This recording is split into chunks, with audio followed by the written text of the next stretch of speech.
across the UK, on DAB+, on your smart speaker, on your smart TV, and on your side. This is Talk.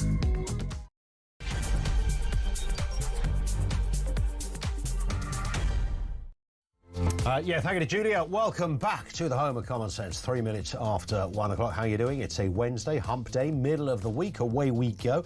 That news we broke yesterday. More than 1 million people likely to see reductions in their incomes as a result of the government's £5 billion package of welfare cuts. Can I just throw in what is arguably the most obvious question that nobody is really fully addressing? Why is the UK so ill? What is wrong with everybody? And it's not a loaded question, it's a genuine question. I'll come to some more detail in just a few moments. As you've been hearing, Vladimir Putin has rejected Donald Trump's proposal for an immediate ceasefire in Ukraine after a frank phone call between the two presidents. Apparently Mr. Putin kept Mr. Trump waiting for a little bit. They did agree to a game of ice hockey though, so every cloud. And Sir Gareth Southgate, former England manager, has warned that young men are falling victim to callous, manipulative and toxic influences. He says they want stronger male role models, not gaming and porn. I think he's onto something. More on that and the big stories, breaking news of the day, 0344 499 1000. Why is the UK so ill? I mean, based on what is happening over there in the Treasury and the Department for Work and Pensions, this is not a new problem that has enveloped the behind-the-scenes meetings of the Labour government. It's gone on for decades, if the truth be known. We spoke to Damien Green yesterday, former Secretary of State, Department of Work and Pensions.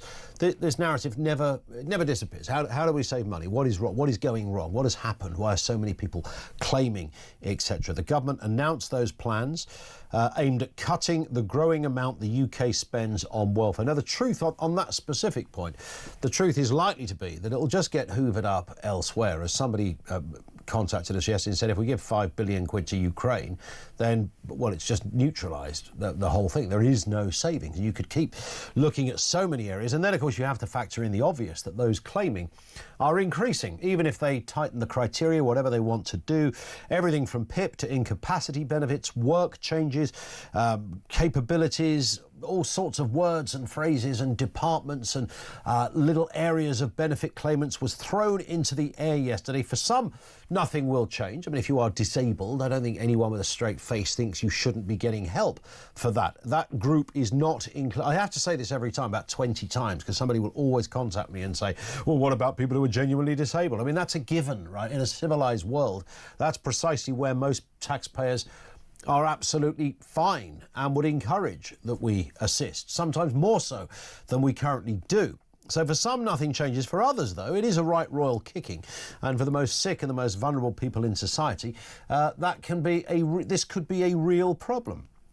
And it largely depends as well on where you sit politically on how you crunch the numbers, OK? So you've got Labour ministers out in the TV studios today saying, no, it's absolutely fine. We're still looking after them. We're just having a greater focus, X, Y, Z.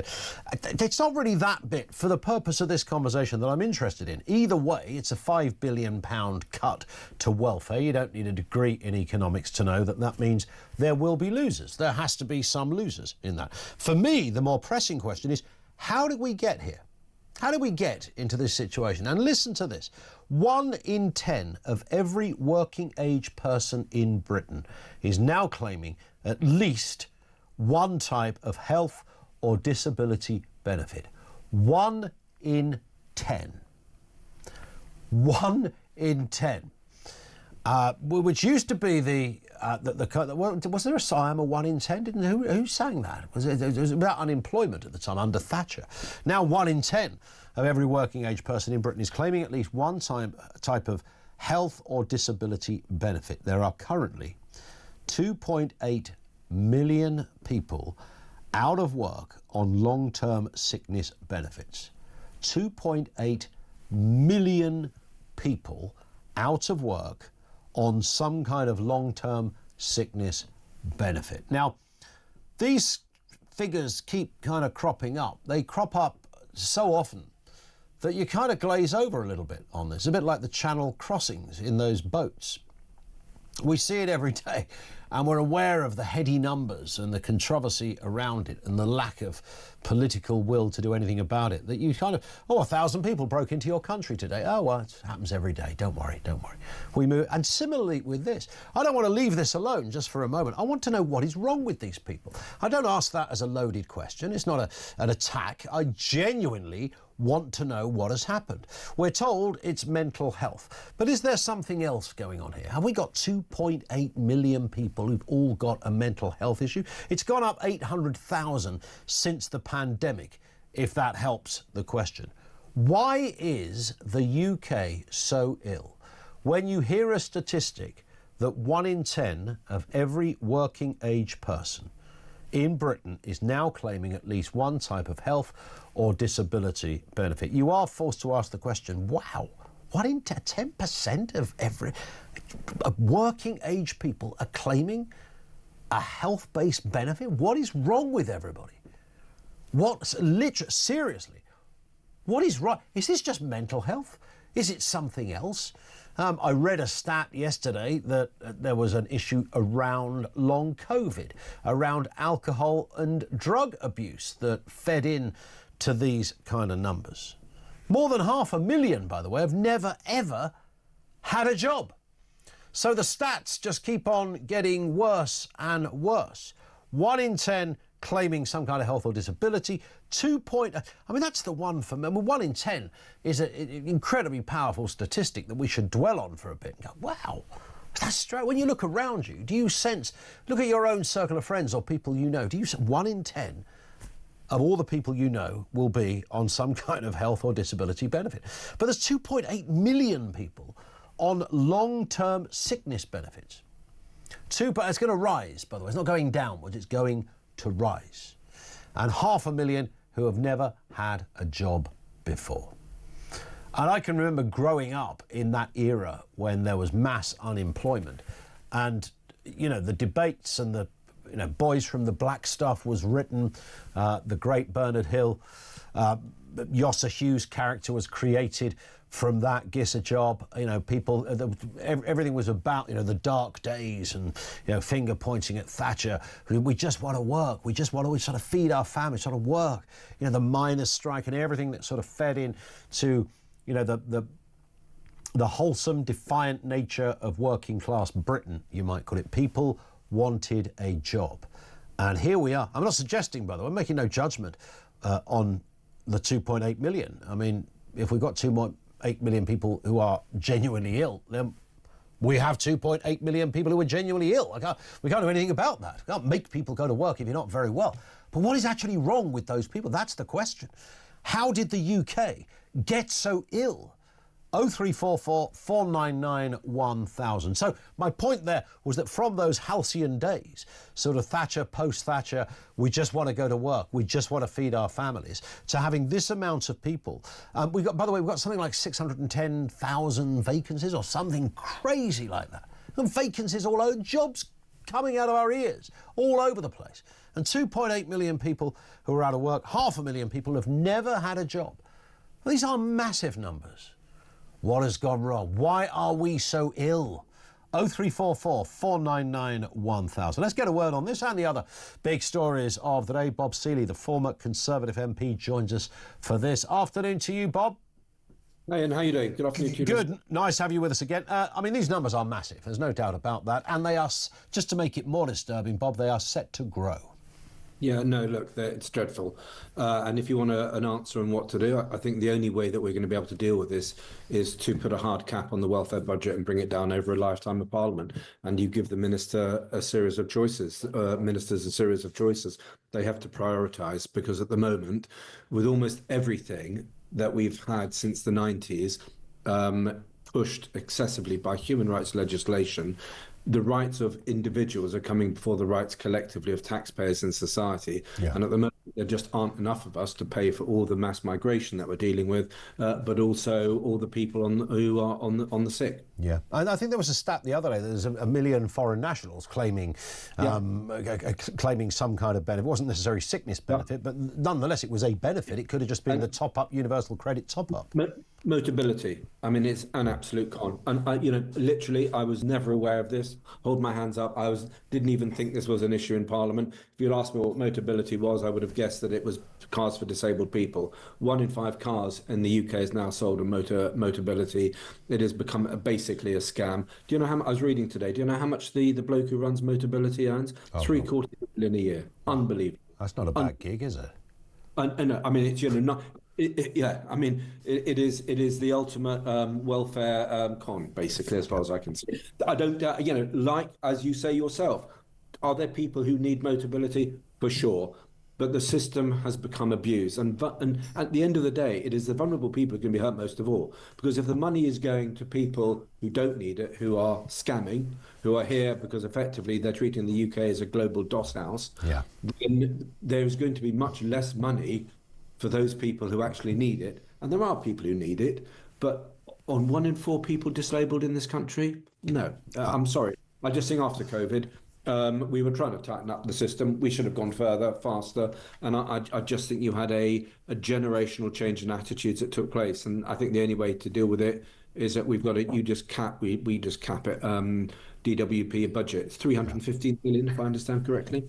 Yeah, I mean, it's off the scale, isn't it? And when you look at that number, up 800,000 and rising towards the million since the pandemic, I mean, you'd be foolish not to find a correlation between those two events. Yeah, I mean, they were linked, which isn't great. They were linked. I'm just trying to look at the budget now, trying to see if I can get it up. I think it was 315. Now, a lot of that is pensions. Yep. And clearly, it is important that we continue to pay pensioners. It is important that we don't have pensioner poverty. It is important that pensioners have a reasonable quality of life, and that we have to pay for that. So that's expensive in itself, but that is an important moral cost that we need to be paying. On top of that, you then have welfare and disability. But a lot of this, you just question the logic of this and the ease at which you can get disability benefits, but also how few rules are being enforced when it comes to universal benefits. Yeah. And I'm afraid, look, I think come the next election, if we get a chance, I think we have to have an absolute zero tolerance. You cap budgets, you say, if you turn down one too many jobs, then your benefits dry up. And we need, if you're going to apply for PIP, if you're going to get these benefits, you have to do it in person. And if you haven't got proof, tough. And if you've got a mild mental illness, sorry, work is the best place for you to actually feel that you've got purpose in your life. Let's have a listen then to the Work and Pension Secretary. This is, of course, Liz Kendall speaking on this very story just yesterday. Here she is. That there will always be people who can never work because of the severity of their disability or illness. Under this government, the social security system will always be there for people in genuine need. That is a principle we will never compromise on. Yeah. But disabled people and people with health conditions who can work should have the same rights, choices and chances to work as everybody else. Yeah. That principle of equality is vital too, because far from what members opposite would have you believe, many sick and disabled people want to work with the right help and support. And unlike the Conservatives, that is what we will deliver. Well, I mean, we can argue on the last point forever, Bob, but are the Labour government broadly on the right tracks here? Are they spectacularly missing a bigger picture? Just on the point of her cheap hypocrisy, I mean, a lot of that could have been said sensibly by most intelligent politicians and was said by Conservatives, that a lot of disabled people clearly want to work because actually it's find it fulfilling. And for her to turn around and say, we don't believe that, or we claim this, or we claim that, I find that really difficult to stomach, because when we were saying that, we're actually trying to help disabled people get into work, because you're more likely to have a more fulfilling and enjoyable life. It was the Labour Party screeching and shouting and screaming at us to say how cruel we were. So correct. Just on the point of consistency and hypocrisy, one of the things that really gets me about this Labour government, apart from their absolute valuelessness, is that to have said any of this when they were in opposition. They were saying the opposite, and as soon as they come into power, they change their tune. 100%. And I think that lack of consistency very difficult to deal with. Yeah. Look, I'm glad they're doing something. Is it anything like enough? No, because as we know, the benefits bill is going to go up even more. Yeah. And the 5 billion off. Yeah, you're barely starting. That's the reality. Well, and that's going to easily be hoovered up by the increase in claimants anyway, one would assume. And I tell you what, there was another odd stat as well, Bob. This feeds into should civil servants actually go to work rather than sitting at home and apparently working. Face-to-face claimant assessments. Before the pandemic, 70% of claimants that were going to be assessed were done face-to-face. Today, it's just 7%. I mean, that's a crime scene, right? It is, and because it's basically encouraged mass fraud. So one of the things that we were doing before COVID, that actually you had nearly 80% were assessed in person. So you had an ability for a human being to make sensible judgments. And that, unfortunately, after COVID went out the window. It's difficult. We're trying to get the civil service back. I personally think we should have actually looked at significant reform of the civil service when we had the chance. We've missed that chance. Hey-ho. But for sure, it just makes the whole system much more easy to manipulate and scam. And actually, there's so many of your listeners, especially, who are going to be out working or on the way to a job, or on the way, whether it's plumbing or electricity or deliveries, whatever. They're going to be listening, and they're going to be thinking, why the hell do I work my backside off when actually too much of my taxes goes to the wrong people, whether it's people who are here illegally, whether it's people who shouldn't be here, or whether it's people who are sitting at home, smoking a spliff, watching daytime TV and not giving a toss about what happens to anyone in the world but themselves, pardon my French. And actually, I feel their pain, because we've got a society now where the majority still are hardworking, decent people, but everyone is basically working for a feckless class. And the proper disabled people that we should be helping are probably going to get less help in the long term. 100%. Because there are so many people now trying to scam the system. And it makes me sad, because you do need to have a fair system. And the welfare state was set up for good and noble reasons, for, to helping people through, disabled or through poverty. But it is being abused to such an extent that I think it damages all of us collectively. Yeah, spot on. Listen, Bob, stay with us. Bob Seeley, former Conservative MP, is with us. Loads more stories still to come, including that sentencing of the teenager for killing his mother, brother and sister. We'll look at that. Toxic masculinity. Gareth Southgate warning of toxic influencers harming young men. It's a really interesting story, what Southgate has said here. He's not reinvented the wheel, but nonetheless, it's certainly worth going over as well. And, of course, you too. 0344 499 1000. Just on the whole benefits issue, the amount of people not working, long-term sickness. I mean, these are telephone number live. We couldn't have imagined it a couple of decades ago. Why is the UK so ill? I mean, what is the issue? Is this all mental health? Is there something else going on? What is wrong with us? We're falling apart at the seams, it seems. 0344 499 1000.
When I'm talking to you right now, it's quite heavy air defense battle in Kyiv with quite heavy explosions, meaning that Russia continue to attack big Ukrainian cities every night.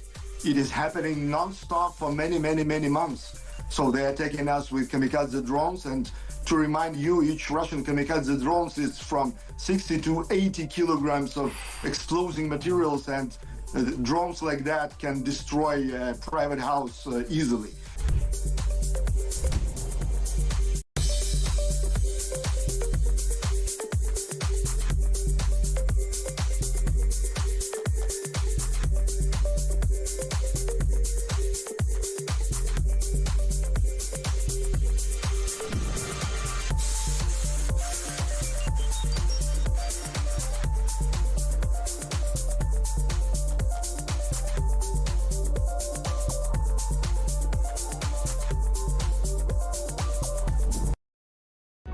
Across the UK, on DAB+, on your smart speaker, on your smart TV, and on your side. This is Talk. It is Talk, 23 minutes after 1 o'clock. We have Bob Seeley with us, former Conservative MP, chewing the fat over the big stories of the day. I mean, this one is huge, Bob. It is, of course, Donald Trump's proposed ceasefire in Ukraine, apparently been rejected by Vladimir Putin, agreeing instead to a 30-day pause in attacks. Let's have a listen to Trump speaking to Fox News on the issue. We start tonight with the big news, his conversation with Vladimir Putin. You have a lot of guns pointing at each other, and a ceasefire without going a little bit further would have been tough. Russia has the advantage, as you know. They have encircled about 2,500 soldiers. They are nicely encircled, and that's not good. And we want to get it over with. Look, we're doing this. There are no Americans involved. There could be if you end up in World War III over this, which is so ridiculous. But, you know, strange things happen. Strange things happen. I mean, Bob, I know you feel fairly strongly about this. You're a former military man, former captain in the British Army. You served in Iraq. You know what warfare looks like. We want to see less of it. I think that's a given. Are we on the right track? Is Putin just playing a little bit of a game, this has to be on my terms kind of thing? Or is there something rather almost devastating and final about where we're at the moment? I think it's 1% chance that Trump and his real estate buddies are playing some great game, and it's a 99% chance that Putin is just toying with them, playing with them, and making them look foolish. There aren't encircled soldiers. It's really troubling when you hear an American president talking absolute nonsense. So there aren't any encircled soldiers at all. The Ukrainians have withdrawn from most of Kursk, which is fair enough, which isn't great news for them, but there are no encircled soldiers. World War III, again, is a talking point for the Russians to try to scare people. And again, he's just repeating Kremlin lines and the sort of thing the Kremlin has been peddling for some time now. In that same interview, he was basically insulting the Canadians and saying they were dangerous and the worst people that he's ever dealt with. I mean, it was properly crazy stuff. And I'm afraid, actually, Trump is... And, you know, I like what he's doing on woke, don't get me wrong. I love the fact that what he's doing on woke and illegal immigration, really important. I wish it would happen here, so it's not all bad. But what he's doing on the international arena is truly Looney Tune stuff. And it really worries me that he's talking such utter nonsense. Forthright stuff. Thank you for that, Bob. Let's get on to this story then. Just broken in the last few moments, of course, in the last half an hour, 19-year-old Nicholas Prosper, who murdered his mother and two siblings, was planning a school shooting. We know he's now been jailed for a minimum of 49 years. Let's have a listen to that sentencing today. Here's Justice Chima Grubb delivering her verdict. I impose concurrent sentences of custody for life with a minimum term calculated from 49 years, from which the time you have already spent on remand must be deducted. Counsel have calculated this as 188 days. If that is incorrect, the case must be listed so it can be corrected. The sentence on those counts is therefore custody for life with a minimum term of 48 years and 177 days. However, you remain highly dangerous, and it may be that you will never be released. Well, I don't know where to start on this, Bob. I mean, the horror of this, it just speaks for itself. There are 3 people dead, his own family. It could have been worse. Here's a 19-year-old who's never going to see any of his adult life himself. Not that we have any sympathy with that. He's on the inside. All sorts of things came up in the case. I think a defence counsel was blaming autism, which is rather offensive to people who have autism. But nonetheless, I mean, we live in grim and troubled times. And, of course, the fact that he never attended his own sentencing as well. No, it's pretty contemptible stuff. I mean, it just were you gonna tie this in with what Gareth Southgate said? Yeah, about boys and needing role models. Yeah, I mean, I agree. Look, I presume this guy was a one-off. You get these horrible, vile individuals in every generation, and unfortunately, we will continue to do so. When it comes to a wider issue of role models, yeah, I mean, the whole point about being a man, a man you can be proud of, is controlling and channeling your energy to become something of use and something of value, both to yourself and wider society. And I think the way that, too many young men seem to be thinking that being a man is about being aggressive or showing aggression either to others, but especially to women. I think it's absolutely disgusting. I slightly separate that wider point from this case, which I think is probably somebody, really vilely evil, who's obviously killed members of his own family. Yeah. Well, let's bring in the Southgate point. This was Gareth Southgate, former England manager, of course, speaking at the Richard Dimbleby lecture. Let's have a listen to what he said. Young men are suffering. They're feeling isolated. They're grappling with their masculinity and with their broader place in society. As real-world communities and mentorship declines, young men end up withdrawing, reluctant to talk or express their emotions. They spend more time online searching for direction and are falling into unhealthy alternatives like gaming, gambling and pornography. Well, you can see the full extent of that tonight, BBC One 10:40, but there's Gareth Southgate. I find it hard to argue the sentiment of what he said there, Bob. I think Gareth Southgate is a real class act, actually. I'm a big fan of his, and only because he wears waistcoats. I think he's very good news, and I think actually he's a really good role model for men. And I think he was, I have to say, he was, one of the better England managers and a pretty good player, minus the penalty, which, as he says himself, he's always going to be remembering. I mean, look, we have a huge problem, and there are some of my colleagues in Parliament were talking about that. So you listen to Miriam Cates, for example, and she will talk about the crisis in families, the crisis with working class white men. They had the lowest rates of university attendance on any sort of economic or sort of class-based or racial-based group in the country. And we have got, and this is a significant problem. We have got to deal with this. And rather than just attacking masculinity always under this sort of idiocy of critical theory and diversity, we've actually got to embrace all of us, whatever your colour, we've got to find the best and bring out the best in everyone. And at the moment, the most left behind group in Britain is white working class guys, because they've got they're not good educational outcomes and very low rates of university and higher education attendance. And it may be the best way to reach out to those kids is via, for example, apprenticeships, which I think I was a big fan of, and we need more of that, especially in places that I used to represent, like the Isle of Wight. But we have to, this is a really significant problem, which is not getting the time of day, which is not being discussed in the media as it should, because effectively the media is bored by the problems of white working class people because they don't fit into a little diversity bubble that they can tick. It's not about women and women's empowerment, which is very important, don't get me wrong, and it's not about making sure that everyone feels valued in the society, regardless of race, religion, etc. So it's an unsexy topic, but it is one of the most important facing us. And it's how you engage with folks, everybody in the society, and actually getting the best out of people. And I think Gareth is spot on. I think people are withdrawing. I think a lot of that is family breakdown. I think a lot of that is poor male role models and the selfishness of some men who father kids and then can't be bothered to raise them, or are too emotionally immature and stunted to raise their own kids. And how you can call yourself a man if you don't raise your own children, or if you walk away from raising your own children? I do not know, because that is not my definition of a man.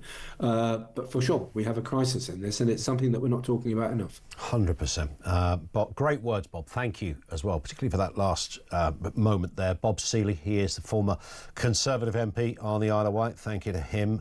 Over to you. I want to talk about all this stuff. I want to go back to the work and pensions thing. Why are we so darn ill? What is going on? What's happening? We've got the sneezes, the sniffles, the itches. Is it all mental health? Is there something else going on? We're flipping collapsing out there.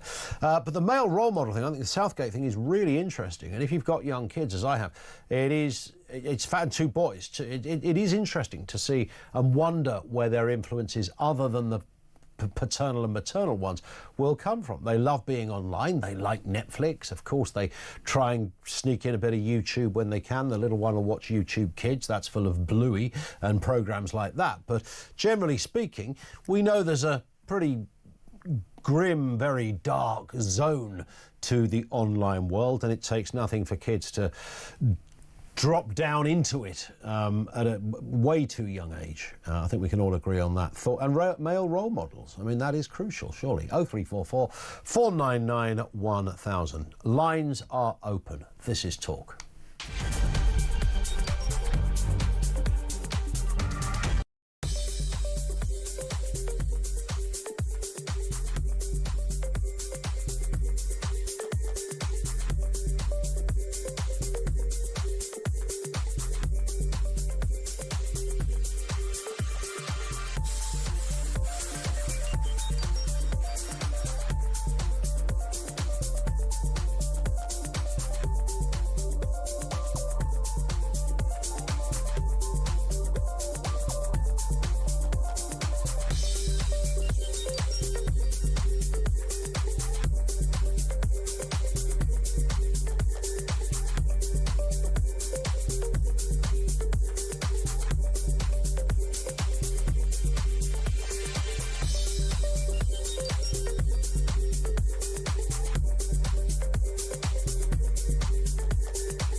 Across the UK, on DAB+, on your smart speaker, on your smart TV, and on your side.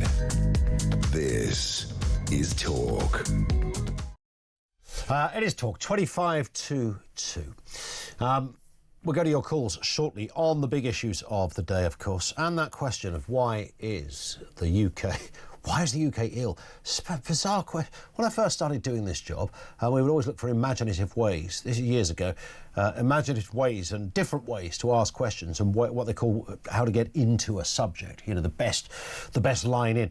I never thought I'd be asking why are we all so ill, unless the Great Plague had returned or something. But I think you're kind of forced to when you look at the sort of numbers. More than 1 million people on disability benefits set to lose payments under Liz Kendall's £5 billion welfare reform, sparking a bit of a backlash. And then you drill down into you see that headline and say, well, that is terrible. But then you look at 1 in 10 of every working age person in Britain is now claiming at least one type of health or disability benefit. There's 2.8 million people who are on long-term sickness benefits. 2.8 million. The changes announced yesterday include stricter access to disability benefits and barring under-22s from claiming sickness support. Now, critics, including economists, have labelled the plans in lacking vision, while charities warn the cuts could leave vulnerable groups thousands of pounds worse off. Let's speak to Justin Tomlinson, former Tory Work and Pensions Minister. Good afternoon to you, Justin. I mean, I'd imagine when you were in that department, we spoke to Damien Green, oddly, yesterday on this very point. It's a never-ending, it's a merry-go-round of this subject, isn't it? How do we save money? How do we save money without hurting people who really need it? Nobody wants to penalise those that are genuinely disabled. But it's the Gordian knot of all government departments, right? Well, I think I served just short of 5 years in the Department of Work and Pensions, predominantly as the Disabilities Minister, but also covering all areas of welfare. And I was responsible for £60 billion worth of expenditure, which is greater than we currently spend on all of our schools in this country. They're estimating within a few years this could reach £100 billion a year, double what we spend on our schools. And there are a number of reasons for this, and this is why I think Labour really are going to struggle to grapple with it. First of all, parties of all political persuasions have increased the pension age to, in theory, save money. But the consequence of that is those towards the end of their working life, their bodies don't always keep up with them. And they can sometimes then qualify. There's a spike of people qualifying for PIP just before you retire, but you then keep PIP beyond. So that's one element that has caused the jump. The second is we are much, much better at identifying people's health conditions. We've improved the assessments, but that in itself then has driven up numbers. And this is where there is the fundamental failing. We are very good at identifying where people have health conditions. We park them onto PIP, we give them money, and we do nothing, absolutely nothing, to try and help those who can get better to come off PIP. And in all the parliamentary debates, all the parliamentary questions, it was always how many people have you processed week, what percentage of this. Nobody ever once asked how many people are coming off PIP. Now, in theory, there's two cohorts. There are people who sadly have degenerative conditions that no matter what support, they would never come off. And they should be getting the full support. And that is what the purpose of the welfare system is. But there are those with conditions that with the right support could get back on track. But we just don't link them. We don't even offer them support. And time again, I pushed on that. And there's no talk of that, particularly across the personal independence payments. And, that's why you're seeing these things balloon. Then around the work capability assessment and work-related benefits, there are financial incentives to not be well enough to work. Yep. And there is a one-size-fits-all approach. And also, too little support is provided to people at risk of falling out of work. And it is so much harder to get somebody back into work than it is to actually keep them in work, because not only are you navigating with your changing health conditions, but your confidence has been shattered when you've been let go. Everybody agrees with this. Too little is done about it. And finally, the big spike in young people. I've read reports of 1 in 5 young people claiming they're too sick to work. And I think there's some societal things here. One, post-COVID, work from home. That's great if you're a chief executive with your garden office. But if you're a typical young person, you'll invariably be working on your bed. Not a good work environment. You're not having an opportunity to rub shoulders with your peers, to be mentored, to pick up experience. And that pushes people. And secondly, the decimation of the high street with everything turning to Amazon has sort of, I think, robbed a generation of first starter jobs that get young people into the habit. I suspect you, like me, would have had a similar first job. Yeah. Mine was in a newsagent. You get into the habit.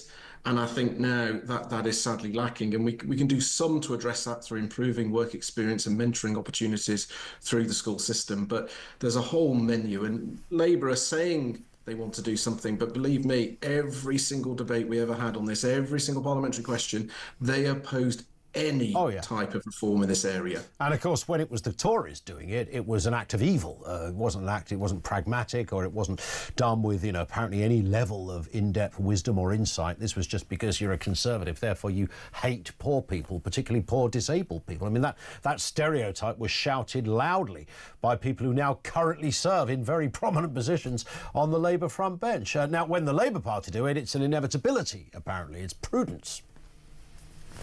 Yeah, absolutely. And I just don't think they'll have the stomach to make those reforms. But fundamentally, as I said, there's the cohort of people that absolutely should get support. I'm very proud that we change the rules for those with terminal illnesses to speed up access to get the right support.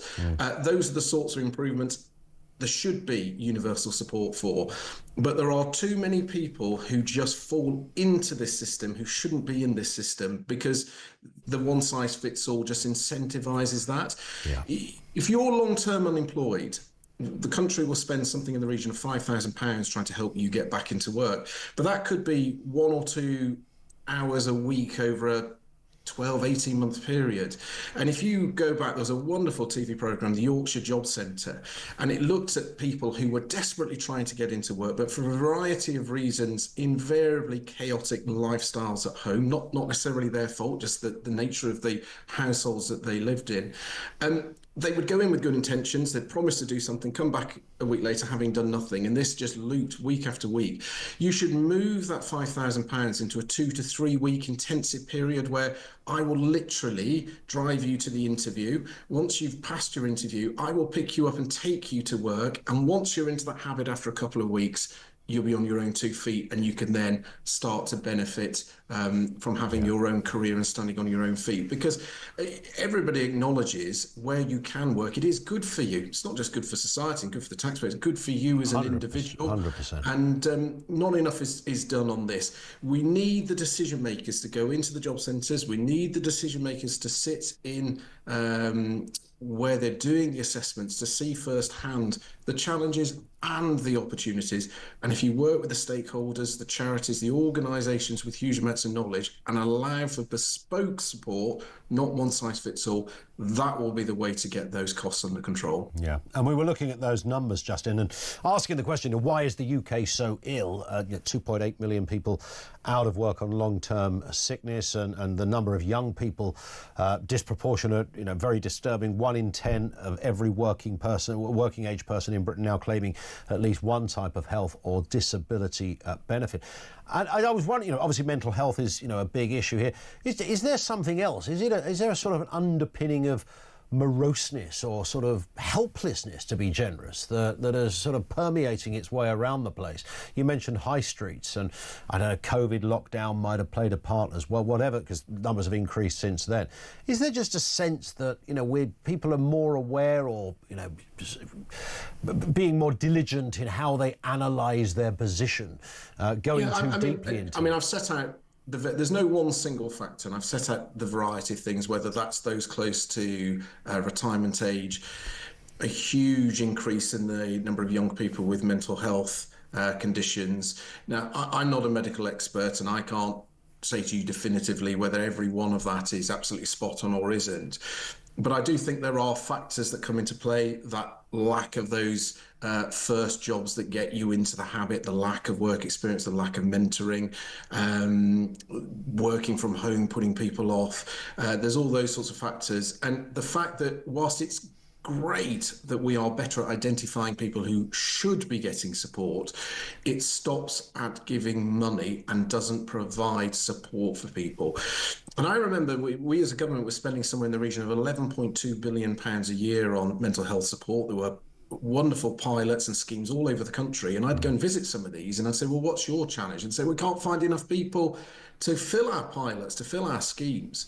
Yet on a PIP list, we had the names and addresses of people who were claiming under mental health with a mental health condition, and we weren't even signposting people to the support that was available. And that doesn't mean overnight suddenly everybody is fine and goes back to work. But there are definitely a cohort of people who are, because of the one-size-fits-all approach, are being boxed into the health conditions. And then there is the financial incentive to stay on there. And that's why you just don't see the numbers coming off. Indeed. Justin, listen, very thorough stuff. Thank you, sir. Really appreciate your time. Justin Tomlinson. 5 years he spent as a minister in the Department of Work and Pensions. You heard what he had to say. It seems as if, even if you get a politician with the best intentions, and I'm sure there's even some Labour ones that in their own minds want to solve this thing, that there's no... that horrible phrase, joined up thinking, as he alluded to at the end there. There's just something about the whole system. Is it so gigantic that it just, that there's nobody can see the full enormity of the entire picture and therefore the entire problem. I struggle to believe that 2.8 million people in this country have such a severe mental health condition that they cannot work. I'm not suggesting that none of those people are in. Of course there are. There's always going to be groups of people who cannot work. And if your mind has been blown by the horrors of a mental health episode or an illness, then you're up there with people in wheelchairs and all sorts of other conditions that I, as a taxpayer, want to help. I just struggle that there's 2.8 million of those people. I struggle that 500,000 people never had a job in their life. 1 in 10 are now 1 in 10 of adults in this country now claiming some kind of long-term sickness or disability payment. So I'm asking the question, not because it's loaded or because I want to be cynical about it. I'm absolutely flipping fascinated as to why the UK is so ill. Maybe it is that. Maybe we'll discover at the end of all of this, actually, yeah, all of those people have got a mental health condition. I'm struggling with that. Help us out. Why are we so ill? More calls on that. And, of course, we'll take your comments on masculinity and the lack of male role models, which was an issue that's been raised up by Gareth Southgate, giving a speech a little earlier today. Made some really good points. Thoughts on that as well. Lines are open. This is Talk.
I think the problem Kate Badenoch has with this is twofold. One is that she's naturally going to be outflanked by Reform, and Nigel Farage yesterday came out of the traps and said, well, I've been banging on about this for years while you were actually voting for the 2050 target back in 2019.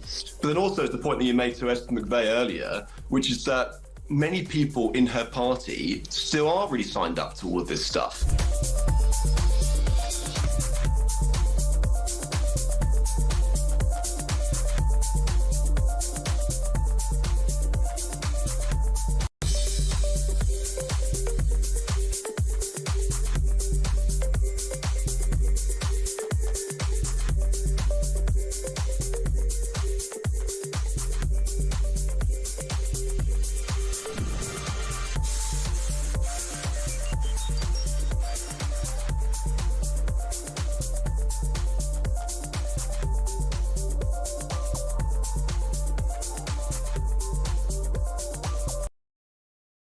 Across the UK, on DAB+, on your smart speaker, on your smart TV, and on your side.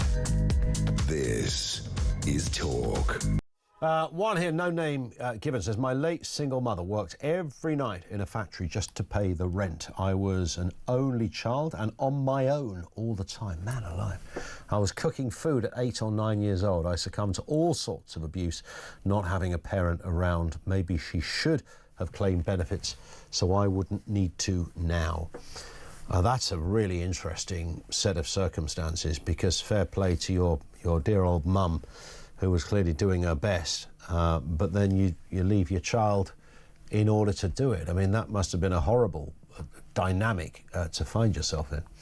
On masculinity, Trevor in Harrow says, when it comes to masculinity, we have to look at the role the left played in destroying not just being a man, but also the family unit. But it's strange how they talk about masculinity being toxic, yet Islam gets a free pass, which has got to be one of the worst offenders in the way that they treat women.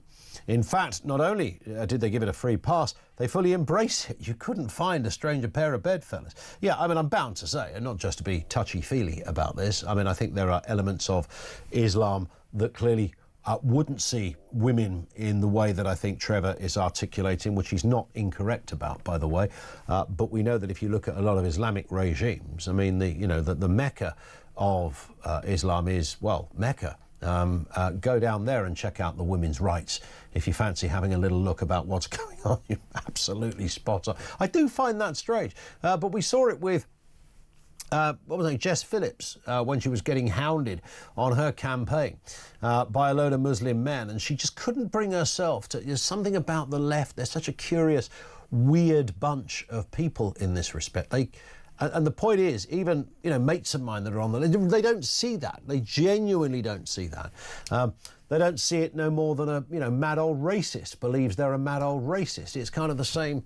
It's sort of the same part of your neurological cogwheels that must turn, but one goes one way and one dials it the other way, and it's not just an inability to want to see it. I mean, they genuinely can't see it. Jess Phillips couldn't see it. She couldn't bring herself to say, yeah, there was a load of guys getting sexist abuse from these guys, and she couldn't identify who they were and couldn't make that correlation. And we've seen it with the grooming gangs.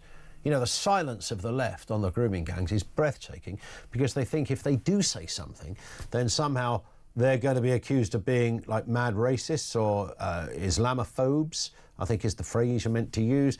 Or so they just leave it alone. And you think you're talking about, and some of the MPs who have left it alone are champions of the rights of women and girls. And talk regularly about abuse of women and girls, domestic abuse, sexual abuse, violent abuse, verbal abuse in the street. They talk about it's like a theme. They talk more on that than any other theme. And yet you come to something like the grooming gang, they're absolutely naff all about the grooming gang. I mean, that's a sort of mental illness. And I'm not using that as a cheap pejorative. That really is a form of, it's a mental shortcoming at the very least, surely. 0344 499 1000. Let's go to Linda down there in London. How you doing, Linda? Why are we all so darn ill, Linda? What's going on? I can give you 3 examples of people that have got sicker in the last 5 years because they've waited so long for treatment. Go on. So my husband has a degenerative condition. He's 54 now. He was born with it. He's been disabled his entire life. Okay. He does get quite good treatment for that. It's degenerative. There's nothing we can do to get him better.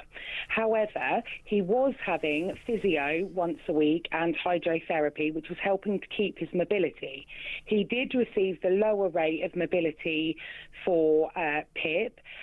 However, during the pandemic, he didn't have any of those treatments for 2 years and lost 15% mobility, and now gets the higher rate.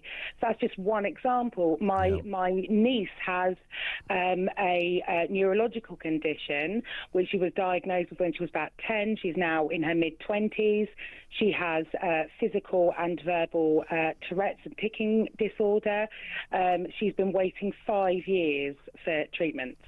She now can't be left alone because her physical tics are so bad that she injures herself. Right. She can't cook, she can't use a sharp knife, she can't use hot water because she's waited 5 years.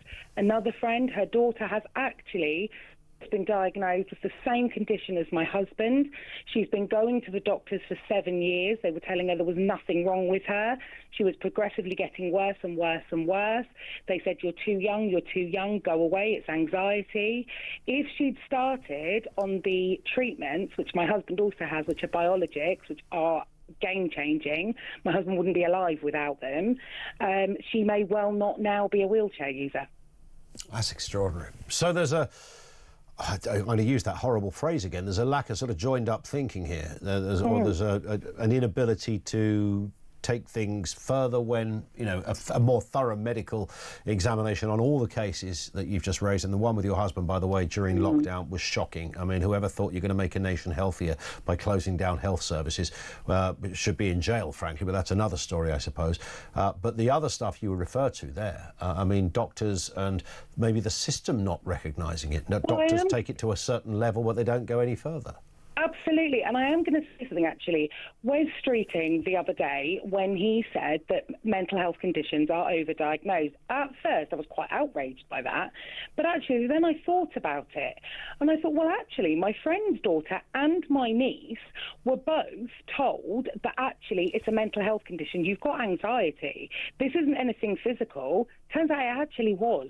So maybe that's another problem. Maybe we're too quick, particularly as a woman. As a woman, you go to the doctor and often they say to you, especially once you hit sort of menopause, they say to you, you know, oh, it's anxiety, come back in 6 months if things haven't improved. By which point things could be so severe you can't then improve. But that's the problem, isn't it? Because, you know, from a medical perspective, anxiety could be a fleeting thing that we experience just by living as human beings, right? You know, you have moments of anxiety. Might have been brought on by the fact that you've run out of dosh at the end of the month and you're going to struggle for a couple of weeks. It could just be a relationship thing. It might just be, you know, every now and again you're a bit fed up. It could be that, or it could be something more severe. It's knowing which one it is.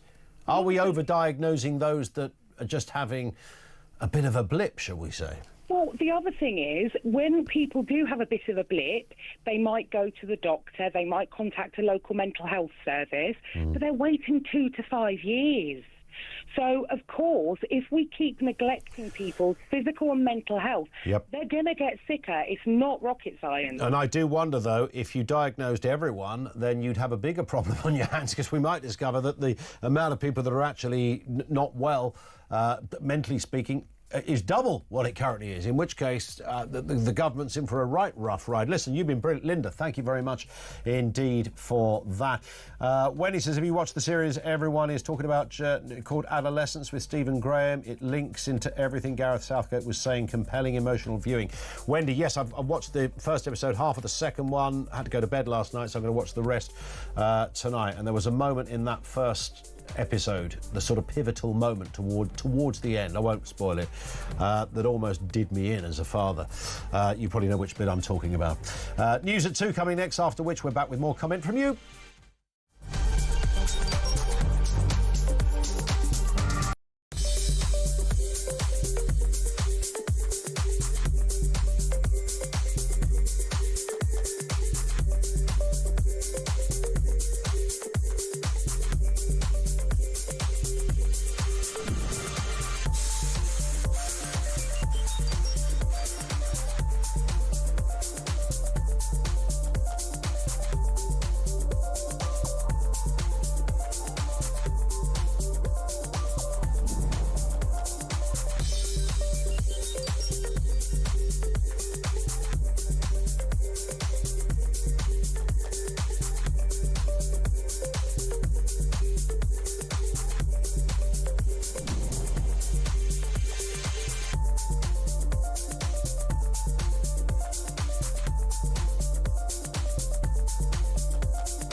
across the UK.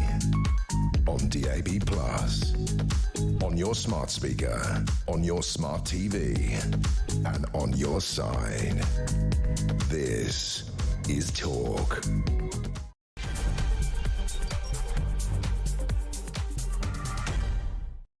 3 minutes after 2 o'clock. Yeah, welcome back to the home of common sense. As we heard yesterday, that news that more than 1 million people are likely to see reductions in their income as a result of the government's £5 billion package of welfare cuts. I mean, it's in all probability over the years it goes, it's projected to come into effect over the next sort of 3 years.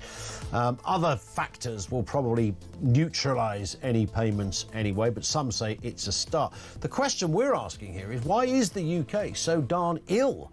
What is going on? Putting aside those that are demonstrably not well due to illness and very other obvious conditions, what about the 2.8 million people claiming some kind of health benefit? What's wrong with everybody? More stories on that. Also this, Gareth Southgate, the former England manager, has warned that young men are falling victim to callous and manipulative toxic influencers. He says young men are spending too much time gaming and looking at porn when they really need male role models. Your thoughts on that as well.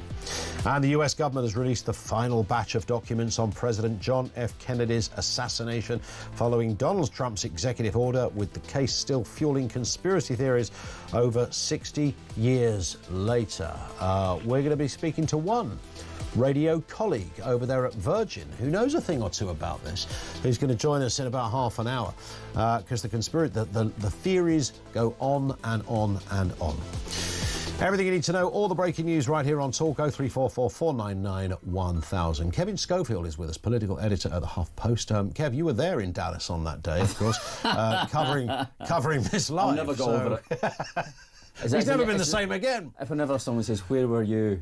I'll say, "Well, I was there." I was literally there. It. Yeah, right like, by the grassy knoll. He was on it. He was actually on it. The first scoop that I missed. You know? Indeed, yeah. I could have solved it there and then, but there we go. What's interesting about this, these things have trickled out. Biden released a load of this as well. Previous Trump administration did. Yeah. And apparently, most of the stuff that's of any interest had already been released anyway. Yeah. And anything that's really going to be sensitive is going to be redacted. Yeah. So, yeah. Here we are 24 hours later, no one's gone, oh my God. No, well, exactly. That tells its own story. But it's remarkable that here we are, about 60 years on. 60 years from on. when it happened, and yet it still has this incredible mystique around it. I think no one really believes that Lee Harvey Oswald did it. Yeah. But no one knows who did. Who did? We've all got. Well, everyone's got a theory. Well, it would have been a bit more believable. All sorts of books with all sorts of theories. Correct. A bit more believable had Harvey Oswald not then been killed. I mean, that's the bit that made it hang on a second, this is a bit suspicious. Yeah, that was Jack Ruby, wasn't it? Jack Ruby, yeah. That's on film, isn't it? Yeah, it's amazing. Yeah, he stepped out of the crowd. I think was Oswald not being taken by the police or something? Back of a police station. And Jack Ruby just stepped out. I don't know what he was doing and killed them. Yeah, just bang, and he was gone. Which I think obviously fueled the conspiracy theories. Clearly, 100%. This guy was being shut up. Yeah, even someone. I nearly subscribed to that one, thinking it's not quite moon landings, but this does seem a bit strange. Yeah. But then I saw today that there was one of the letters in these release files did apparently suggest that Lee Harvey Oswald had been. There was some guy who'd constantly been telling the authorities, this man at some point is going to kill the president. Yeah. There's a little letter in there, but I don't know how to, if the police or authorities acted on every time someone says something. I mean, you can only imagine. You know what it's like speaking to MPs. They will tell you there's lots of interesting characters that they contact them on a regular basis. Absolutely. And I mean, the president must face death threats. Countless, day in, day out, 100%. So it's inevitable, I suppose, that maybe that story was going to be kicking around. But yeah, I mean, I remember watching JFK, the movie, the Oliver Stone movie, which I can't now remember what the theory was. He died in the end. The theory was that he didn't do it. Yeah, that's right. The president got shot. He got shot. Yeah. It's the worst spoiler ever. Spoiler alert. But I can't remember if they had a theory as to who had done it. Because the mafia were in the frame, the mafia, Soviets were in the frame. The bloke sitting in the car in front of him is in the frame, but he apparently turns around and shoots him. And Johnson, his successor was in the frame. Not Boris. No, yeah, Boris Johnson. Oh my goodness. Yes. A whole new conspiracy theory. I can't. Lyndon Johnson. B. Johnson.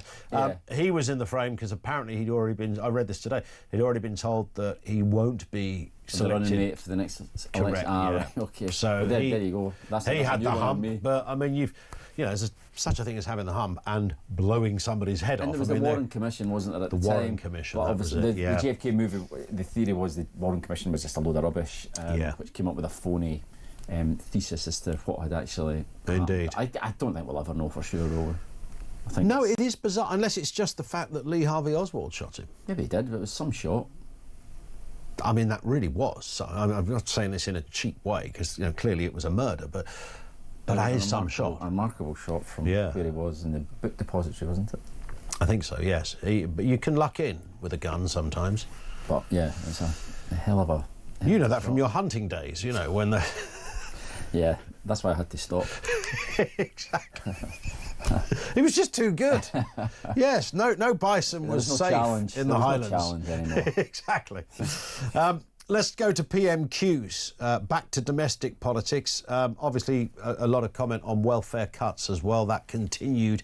Kemi Badenoch, firstly, I mean, has she improving? I mean, I heard people saying she got a bit of a joke in there somewhere today, apparently.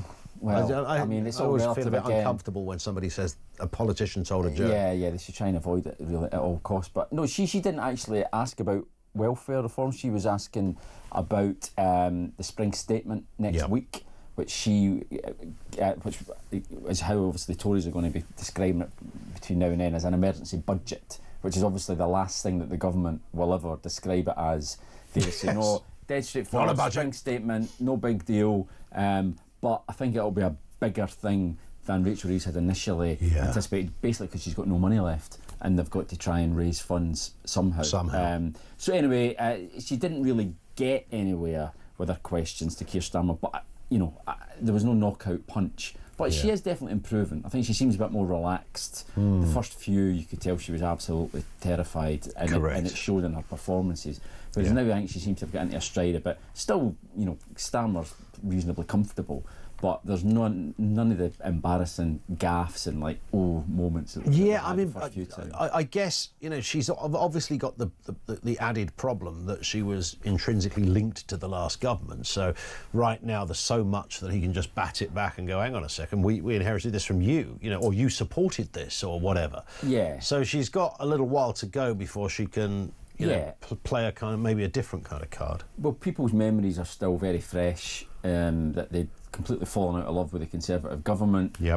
So she's got to kind of just ride that out for a while. I mean, I think that retort from Starmer that you had 14 years to fit, that will wear thin eventually. We're approaching a year nearly come July. Obviously, they've been in power, so there comes a time when you can no longer in any way hark back to what came before, and also, then I think Badenoch will. And if you stuck this in I always use this example, if you put it in a dissertation, you'd be kicked out of university. This 14-year thing, that the entirety was all as bad as the last few months. I mean, people will pick their moments and say, well, austerity under Cameron Osborne wasn't so good, but they could also go, well, that was a Lib Dem coalition, for goodness sake. So the Lib Dems would have to at least carry 50% of the blame on that, even if they weren't quite 5 years at least. For at least 5 years.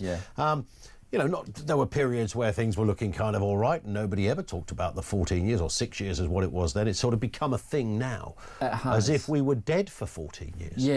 No, you're right. I mean, it's become a very easy, and you could say cheap, laughter line for Labour MPs, just to keep. I saw Chris Bryant even write that yesterday on Twitter. The 14 years again, I mean, I just think people eventually get sick of it, and it looks as though you're trying to avoid blame for your own decisions.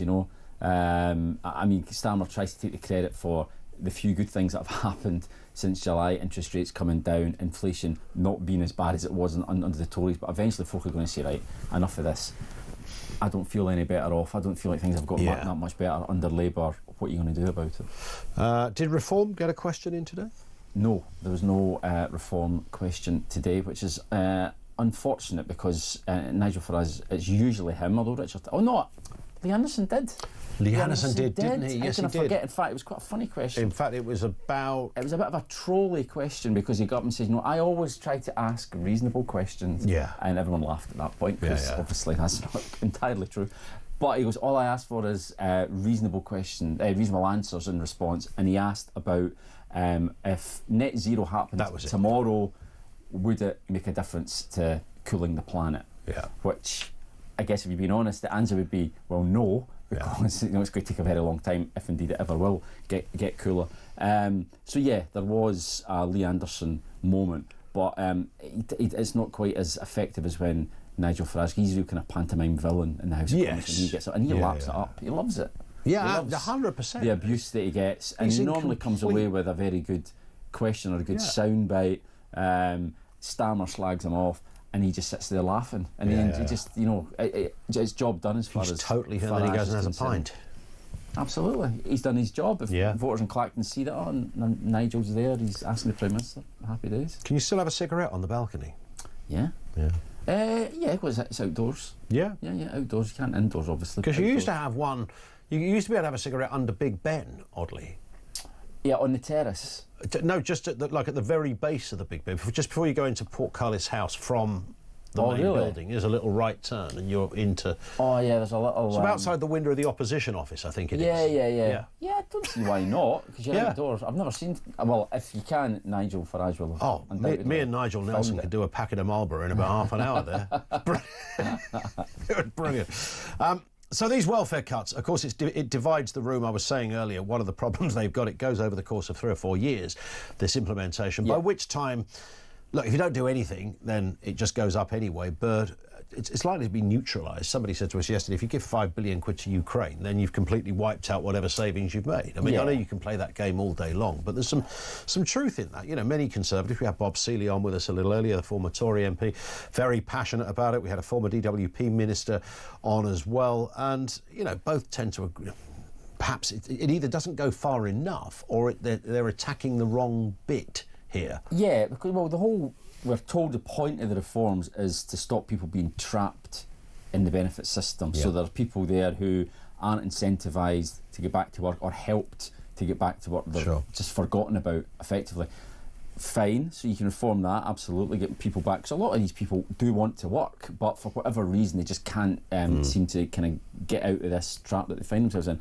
But then a lot of people say, well, why are you cutting the benefits of the disabled then? For people who definitely cannot work and are unlikely ever to be able to work. Why are you reducing it just doesn't make sense. It looks punitive rather than you're not giving them a hand up, you're just cutting their income, and that, I think, is the main source of anger amongst Labour MPs. And it's interesting though, isn't it? I mean, outside of Parliament, the sort of overarching view is that when Labour do this, it's they're doing it for sort of fiscal prudence, as Gordon Brown. We love the word prudence, don't we? There was a reason, logic behind it, inevitability. We're doing it with a heavy heart. With a heavy heart. When the Tories did it, they did it because they hate people in wheelchairs. Well, that's it. They're talking to people How do you two-wheeled weirdos, they would say in those meetings. We hate the sick and disabled. I mean, it was a nonsense stereotype. Of course but it kind of stuck, didn't it, with many people? Yeah, people were like, well, that's just Tories being Tories. That they get off on walloping the poor. Yes. But as you say, it's a cliche, it's not true. But, that's what a lot of people think. Whereas when Labour do it, people throw up their hands and say, but you're meant to be the good guys. You're meant to be the guys that, like the poor and help the poor. Why are you taking money off them? And that is a problem for the Prime Minister, undoubtedly. A lot of people, you hear it again and again from Labour MPs, this is not what we're going into politics for. I did not go into Labour politics to take money off people on welfare. And as I say, that is going to be quite a challenge for them. I remember, I'm trying to think who the Governor of the Bank of England was just when the financial crash happened in 2008, or maybe it was by then the former governor. Anyway, one of the former governors of the Bank of England made the comment back in about 2008, 2009 that whoever gets into power in 2010 and subsequently are then going to be out of power for a long time, because the decisions they will have to make with what they have available to them are going to be so compromising. They're going to be so tricky, impenetrable. They'll have no wiggle room. And this is going to be the case for a couple of generations. And this was sort of all in a way, predicted. So I'm not quite sure why we've spent the last 10 years going, you know, why are they not spending? We haven't got any money. You know, we no. haven't had any money for ages. No. We're absolutely skint. The problem, I think, is there's two big problems. I remember being at a Conservative Party conference when Theresa May was Prime Minister, and she made her big speech, and the story out of it was the end of austerity. So that was maybe 2018, perhaps. Yeah. So it was on when she came on to Dancing Queen. Yes. It was that same one. So people were told then, austerity's over. Rachel Reeves, the last Labour conference before they won the election, no return to austerity. So voters are being told austerity's over. Yeah. And yet, at the same time, they're seeing cuts to welfare and being told, well, we don't have money. There was a £22 billion black hole, so we can't afford this, and we're having to put up, take money from the aid bill to boost defence spending. So there's mixed messages there. Voters are being told, no, don't worry, everything's fine. Oh, and by the way, we still don't have any money. And they're like, well, really? When are we ever going to get out of this? And also the word austerity, where I have a problem with it. But basically, if a government says, oh, we're just going to be careful how we spend money, we're going to be more diligent in some departments over other departments. I mean, governments have done that forever. But if you give it a name, then straight away, you're practising austerity as if the word is like witchcraft or something. Yeah, you know? It's like any type of cut. Yes. Even if you're spending more over there, if you're cutting over here, people will say, oh, that's austerity. But if the actual overall amount of money being spent is going up, then that really can't be called austerity. Just a final one, back to Kemi Badenoch. I will not reunite the right with Farage. She says it's laughable. She's referred to Nigel Farage, this was in an interview, as a reality TV star, rejecting calls for some kind of, joining up of the right, as it were. I mean, my sense is, come the next election, I think there will be some kind of agreement somewhere. I think if we're still sort of 2-3 years down the line and the polls are still looking as they are at the moment, where Labour are saying maybe bumping along on the mid to high 20s, and the Tories are on the low 20s, and Reform are on the mid 20s, but you're going to say, well, if we can push that together and get 40 between us, that wins the election.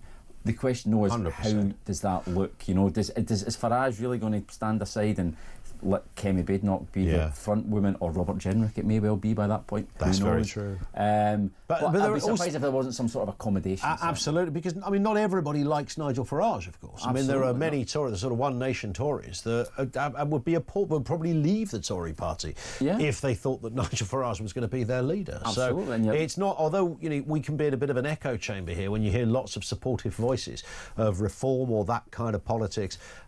You talk to the wider country, and there are people who share Kemi Badenoch's assessment that Farage isn't, he's a character and a caricature of a character. Yeah, and there's some people in Reform who think that, or certainly Rupert Lowe was in Reform. Absolutely, yeah. You know, that's so what he thought. He's not, I mean, he is popular within Reform, there's no doubt about that, but it's not universal. Not everyone thinks he's the Messiah. As Rupert Lowe said. So yeah, it's there's a lot of twists and turns to come, but I think it's interesting that she is choosing to go after him personally. She is obviously pretty worried that Reform don't seem to be going anywhere. Interesting times. Never dull. Kevin Schofield, thank you. Good to see you. Kevin Schofield is, of course, political editor at HuffPost UK. Thank you to him. Over to you in a couple of moments. 0344 499 1000.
The original plan was to destroy Ukraine.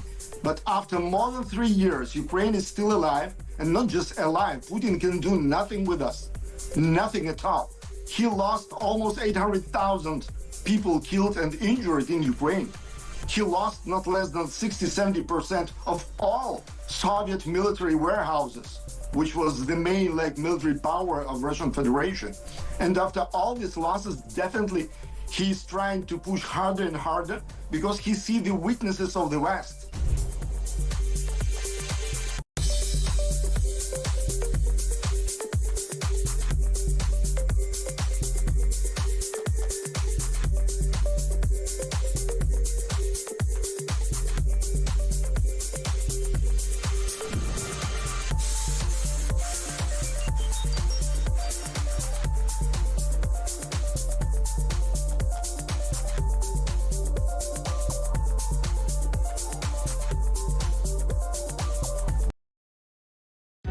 Across the UK, on DAB+, on your smart speaker, on your smart TV, and on your side. This is Talk. This one from Liam. PMQs, the party that has just left government, should not be the opposition to the incoming government. This will remove Starmer's when your government was in power. It's a very good point, actually, because he can do that for a long time, particularly when the previous government was in for so long. It does kind of allow you that little bit of wiggle room, I suppose.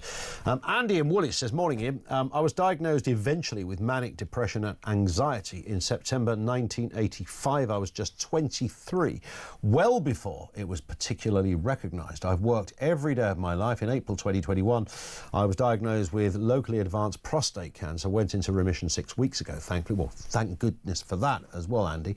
Never had a day off, been self-employed since 1995. You don't work, you don't eat. I've built a successful sales team, all self-employed in financial services, of 148 consultants. I've seen psychiatrists, psychologists, haven't since 2016.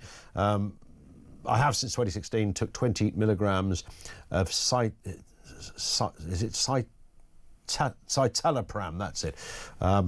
It's a state of mind, and you can work, believe me, if you want to. It's just easy to claim mental health. It makes my blood boil that everything these days is blamed on mental health. I think that's a cracking comment from Andy in Woolwich. I mean, what do you say to that? That's clear evidence you can make it work even when you're up against it. I'm sure, Andy, you've had some pretty flipping dark days. I'm cleaning up the language here.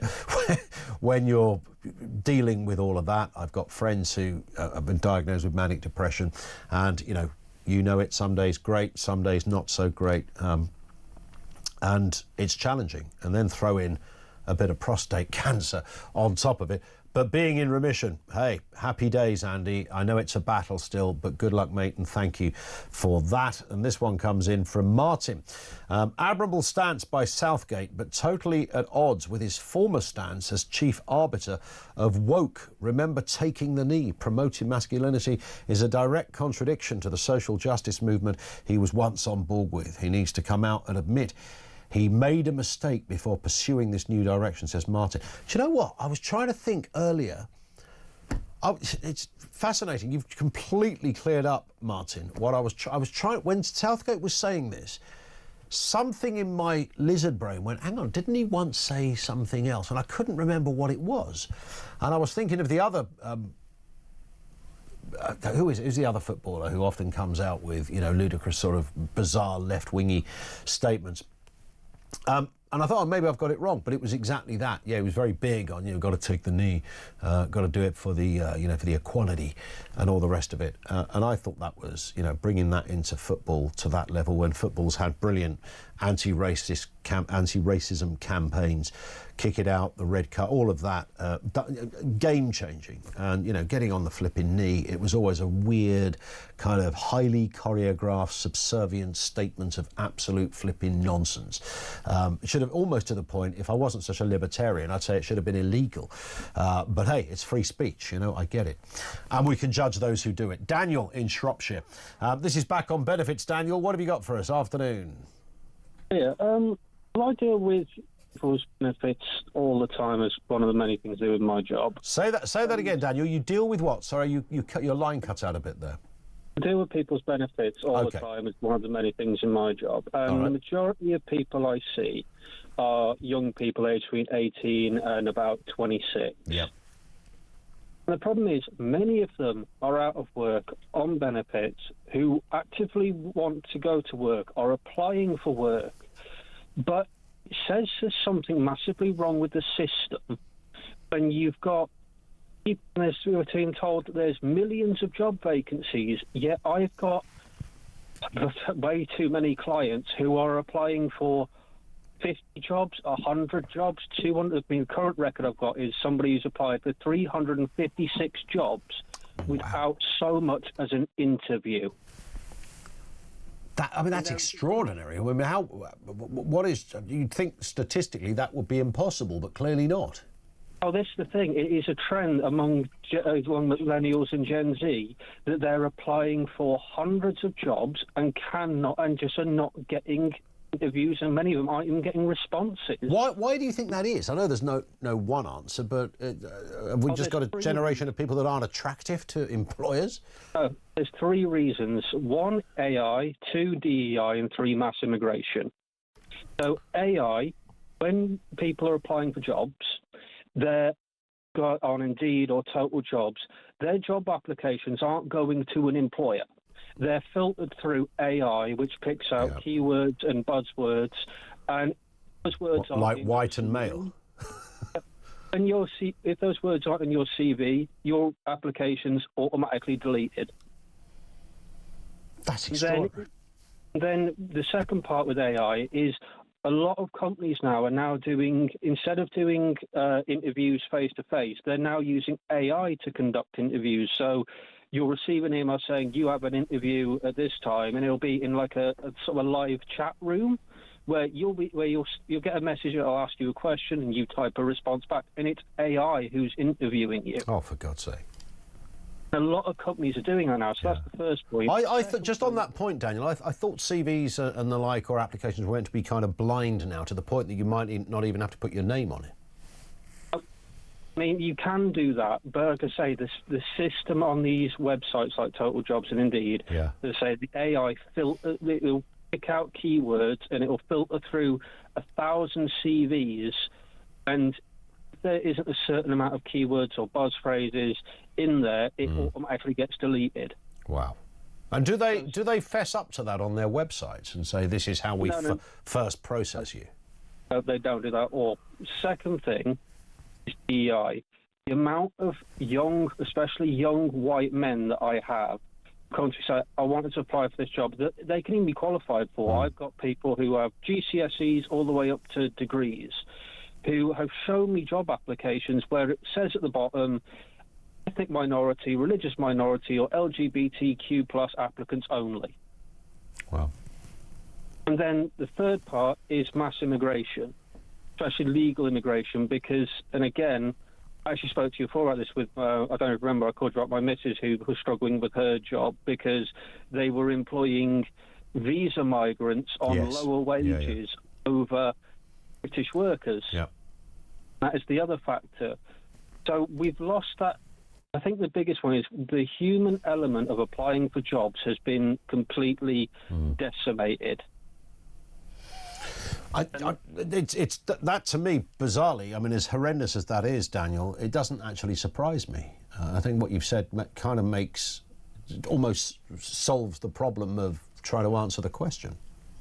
I mean, perfect example. I remember my dad telling me when he was 17 and he first started working, this was back in the 70s, he would just walk into any shop, department store, factory and just say, can I have a job, please? Yeah, no problem. Can you start today? Yeah.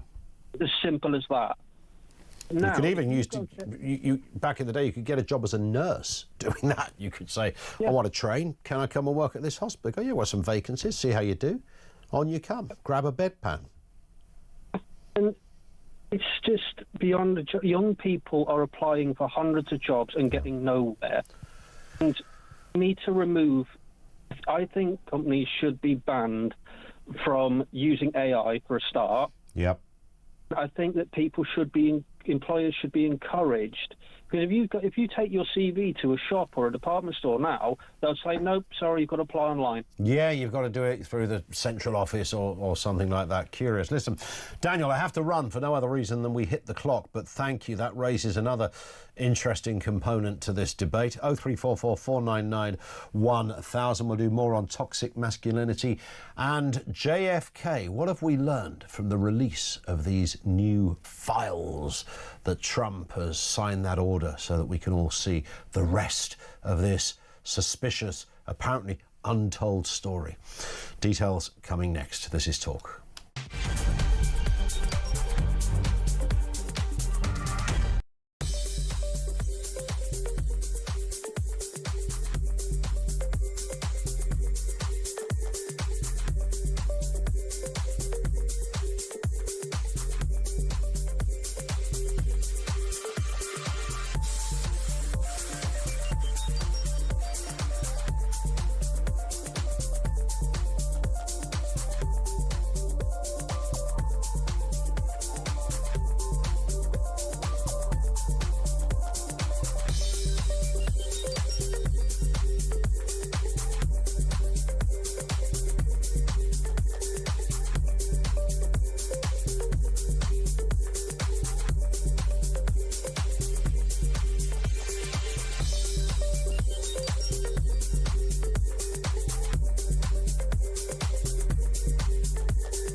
Across the UK, on DAB+, on your smart speaker, on your smart TV, and on your side. This is Talk. It is 25 to 3 on Talk. Now, the US government has released the final batch of the files on President John F. Kennedy's assassinations. I mean, 60 years ago, we're still talking about this.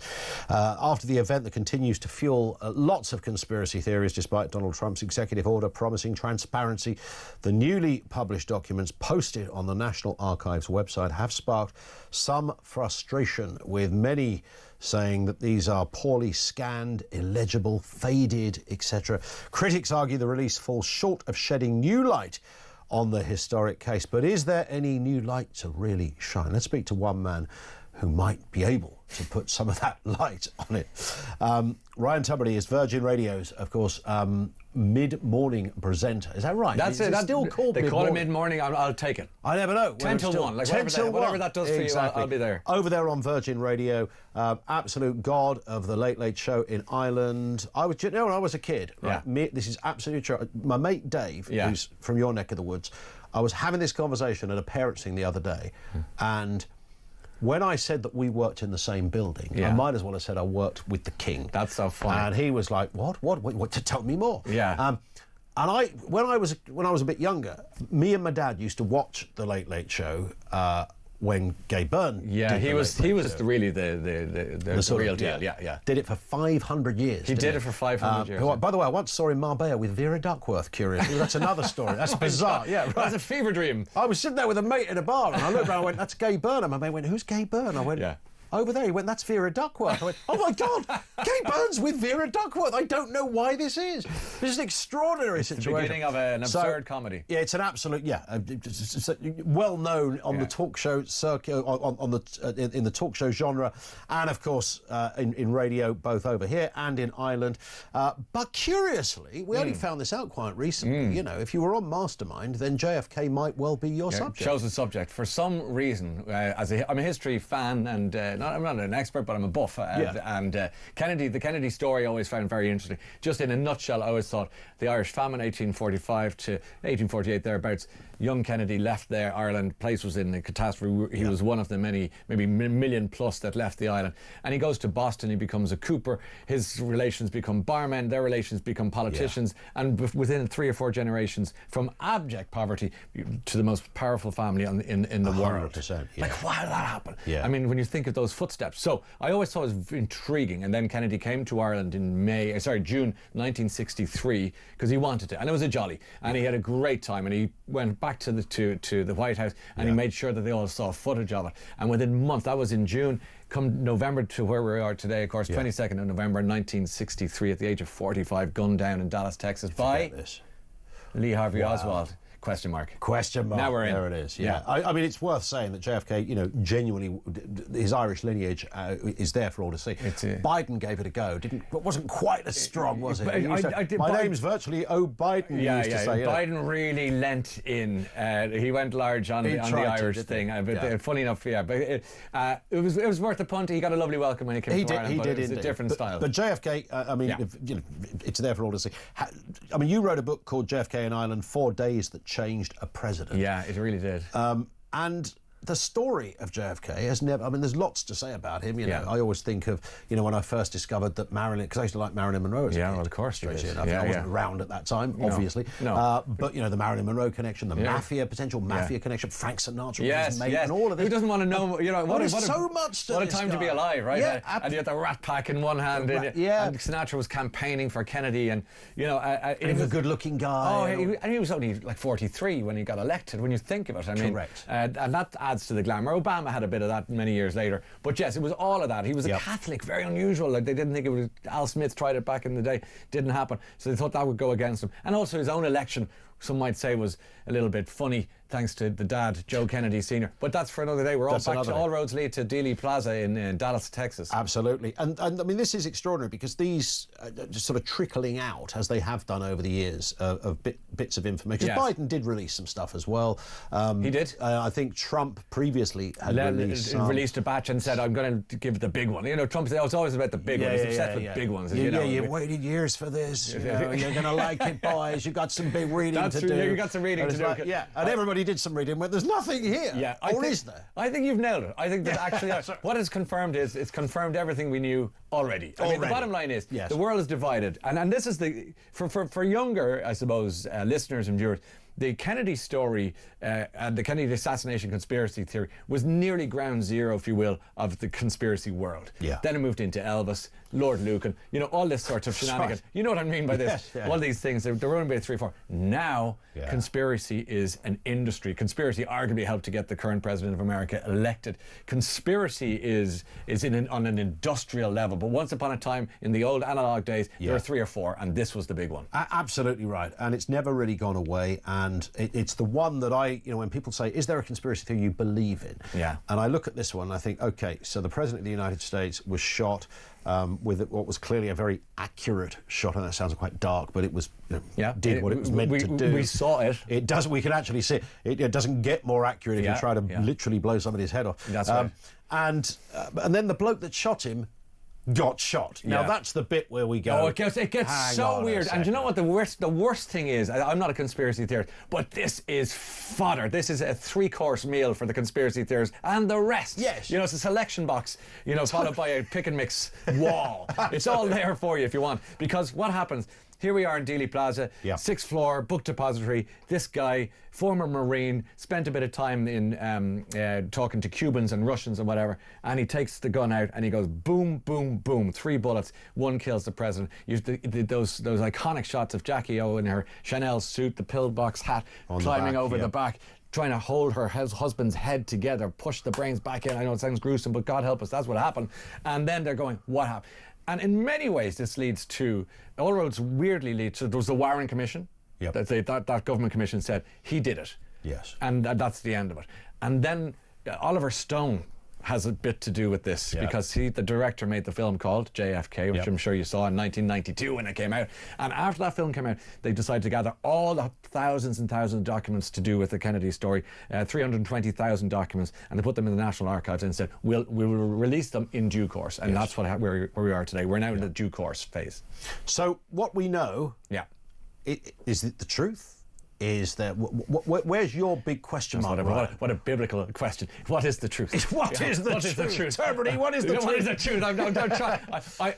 We believe our own truths. Okay, to give you a kind of a Jesuitical answer to that. Yes. But my answer to me, Lee Harvey Oswald killed John F. Kennedy. I find the conspiracy thing kind of torture. I'd much rather talk about, not today obviously, but ordinarily Kennedy's abilities, political stories, the bit of glamour like you were talking about earlier on, but also his beautiful speeches, the art of oratory. I love all of that type of thing. But on this one, I'm a believer that it was Lee Harvey Oswald. As you said, the conspiracy went mad then because Jack Ruby, a kind of low-level mafioso, shot Lee Harvey Oswald. And then Ruby himself died of cancer 4 years later, which is bonkers too. So everyone died. Conspiracy and everyone died. Yeah. But but in reality, I think the documents may show, and that's why historians are interested to know in all seriousness, why did the documents get hidden and redacted and kept away for so long? And from what I understand is that the CIA and the FBI maybe didn't cooperate as beautifully as they could have and should have, and certainly the operational methods of these two organizations would be exposed, and they were afraid that this would be a hostage to fortune for future crazies or terrorists or what have you. So I think that's a more benign read of the situation. I think there's no smoking gun. I don't think you're going to see a thing going, I did it, you're sincerely Fidel Castro. I think, it's going to be more just a sort of sense of, did he act alone? Can we get any sense that there was a little bit of help from the Russians, a little bit of help from the Cubans? Was there mafia involved? Yeah, he shot JFK. It's a great theory, Ryan, but it is wrong, I'm afraid. It was the bloke sitting in front of him in the car, because that one gets talked about a lot, doesn't it? The fella in the car turned around and apparently he shot him, and nobody noticed. That, isn't it amazing how we all missed that with Zapruder's camera following every bit of it? I've looked at that and thought, I can see him turn around. I don't think he got a gun and took a full... the other one that I read a lot recently, Lyndon B. Johnson was told he's not going to be the president, so he had the hump, so he arranged it. The smoky room, the with cigars, let's take him out. Do you have a conspiracy of choice that you'd go with out of all of them? I mean, what do you believe? The bit I wonder about is actually not... I tend to agree with you, Ryan, on the point of... one man, one gun. One man, one gun. But then the Jack Ruby thing, I just think is really interesting. And bizarre. I mean, you couldn't... If you wrote a new Netflix show and you put that in there... People would go, that would never... Oh, that's a bit weird, isn't it? The bloke that killed him then gets killed, then he dies of cancer. That's right. I mean, that's the bit that I wonder if there's something more there. And governments can redact stuff, and they can not release stuff, sometimes for kind of good reasons, maybe. Maybe there's something, to national security. I don't know. Yeah, well, they're saying that they're kind of slightly concerned. The family of Martin Luther King, for example, are a bit concerned because they bugged everything from Martin Luther King, from his bedroom to the cars he was driving, but also the hotels he stayed in, and that led to the family saying, please don't release him, because whatever he was doing there, we'd rather it just was left there, like Vegas. But so there are kind of a domino effect of what else is in there. But on the Kennedy thing, back to the basics, we don't know. There's one small fact I'll leave you on, which was that Jackie's dress, the Chanel dress, the blood spattered dress, is in this National Archive building. It's under lock and key, as are strangely Lee Harvey Oswald's socks that he was wearing when he was killed by Jack Ruby. All kind of evidence, and strange, macabre sort of evidence. Not in the same box. Not in the same box, I hope. But they aren't allowing anybody access to the Chanel dress until 2103. We're now in 2025, as you know. 2103. Doesn't it just goes to show that this story, this assassination, and these theories will go on and on, long after we're gone. There'll be one would assume this is a DNA question then, right? Very possibly. I mean, who knows? The protectiveness of this, it's back to the stories when you talk about the American presidency. We are talking about really a monarchy of sorts, and they protect them like you would a monarchy here in the UK. So I'm going to mention it again, because I think Adam, our producer, thinks I haven't already said this. What's that? I have said it 15 times already. What's that? Your book. Oh no, there's a bargain bin somewhere. You'll find it. JFK in Ireland, 4 days that changed a president. That's Ryan's book. Because you were so interested in this. That's simple as that. I actually had a relation of mine called Dorothy Tuberty, who was a very good friend of Ethel Kennedy, Bobby's wife. Right. And she worked in Waterford Crystal, you know, the glass company. And they do this shamrock ceremony, this famous shamrock ceremony. So every year the Irish Taoiseach, the Prime Minister, gives a bowl of shamrock to the President. It happened last week with Micheál Martin and Donald Trump. Been going on ever since then. And this cousin of mine, Dorothy, became friends with Ethel, and she gave him this this ashtray made of Waterford glass. And when she went into the Oval Office and said to him, because he liked to smoke a cigarello, he said, "What ashtray are you using?" He goes, "Oh, sorry, Dad, I'm using this old ashtray." She goes, "I gave you this ashtray. Where is it?" "Oh, it's over here." And he pulled it out from the desk, left it in front of her, and she said, "Every time you see that ashtray, you remember Ireland. Don't remove it from your desk, and remember who you are." And it's there. It was there ever since. Wow. Yeah, it was a nice little connection and a nice little yarn. So I was always interested in this story, and that's why I'm here talking to you today. And your man in the Oval Office the other day, even he got a bit of Trump treatment, didn't he? I tell you what, I was writing about this. Starmer had a bit. It was brilliant. Macron had a bit. So Macron got the ooh la la treatment, which was all touchy-feely, and that's fine. Prime Minister Starmer got the royal treatment with that lovely rabbit from the hat. Okay, the Irish, Zelensky got the hairdryer treatment, a la Alex Ferguson. Right? But the Irish Prime Minister, Micheál Martin, I believe, got the silent treatment, whereby he was just a prop to Trump's ranting. But he actually, I thought he played it quite well, Micheál Martin, because he could have. You just say, you know, when the child is being disruptive, and you just go on, get it out of your system. Yeah, and just get out of there unscathed. And I think that was really the gig, because President Trump, you don't want to annoy him. They've taken all of our pharmaceuticals. All our pharmaceuticals. I thought, really? I bet that could be disproved immediately. He has a bit of a point, but we'll keep going. Indeed. No, it was a good one. He wasn't talking about boots either. No, for sure. Listen, Ryan, great to see you. Thanks for having me. I'll see you in the elevator soon. See you in the elevator soon. Ryan is back on Virgin tomorrow morning at 10 o'clock. In the meantime, time to find out how you can be in with a chance of winning those elusive Oasis tickets this summer at Wembley.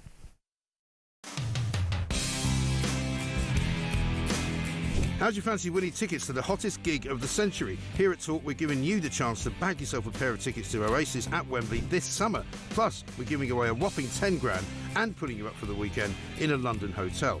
All you need to do is text the word prize to 83338 and you're in the draw. Alternatively, you can enter by post. Once again, all you need to do is text the word prize to 83338 or you can enter by post. Good luck. 18 plus UK excluding Northern Ireland. Enter by text for £2 plus one standard network charge by 11 p.m. on the 7th of April 2025. Or post your name and number to Oasis Competition, PO Box 3190. Colchester CO2 8GP to arrive by 5 p.m. on the 10th of April 2025. Full terms and conditions at talksport.com. This is a News Broadcasting Network promotion.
The original plan was to destroy Ukraine.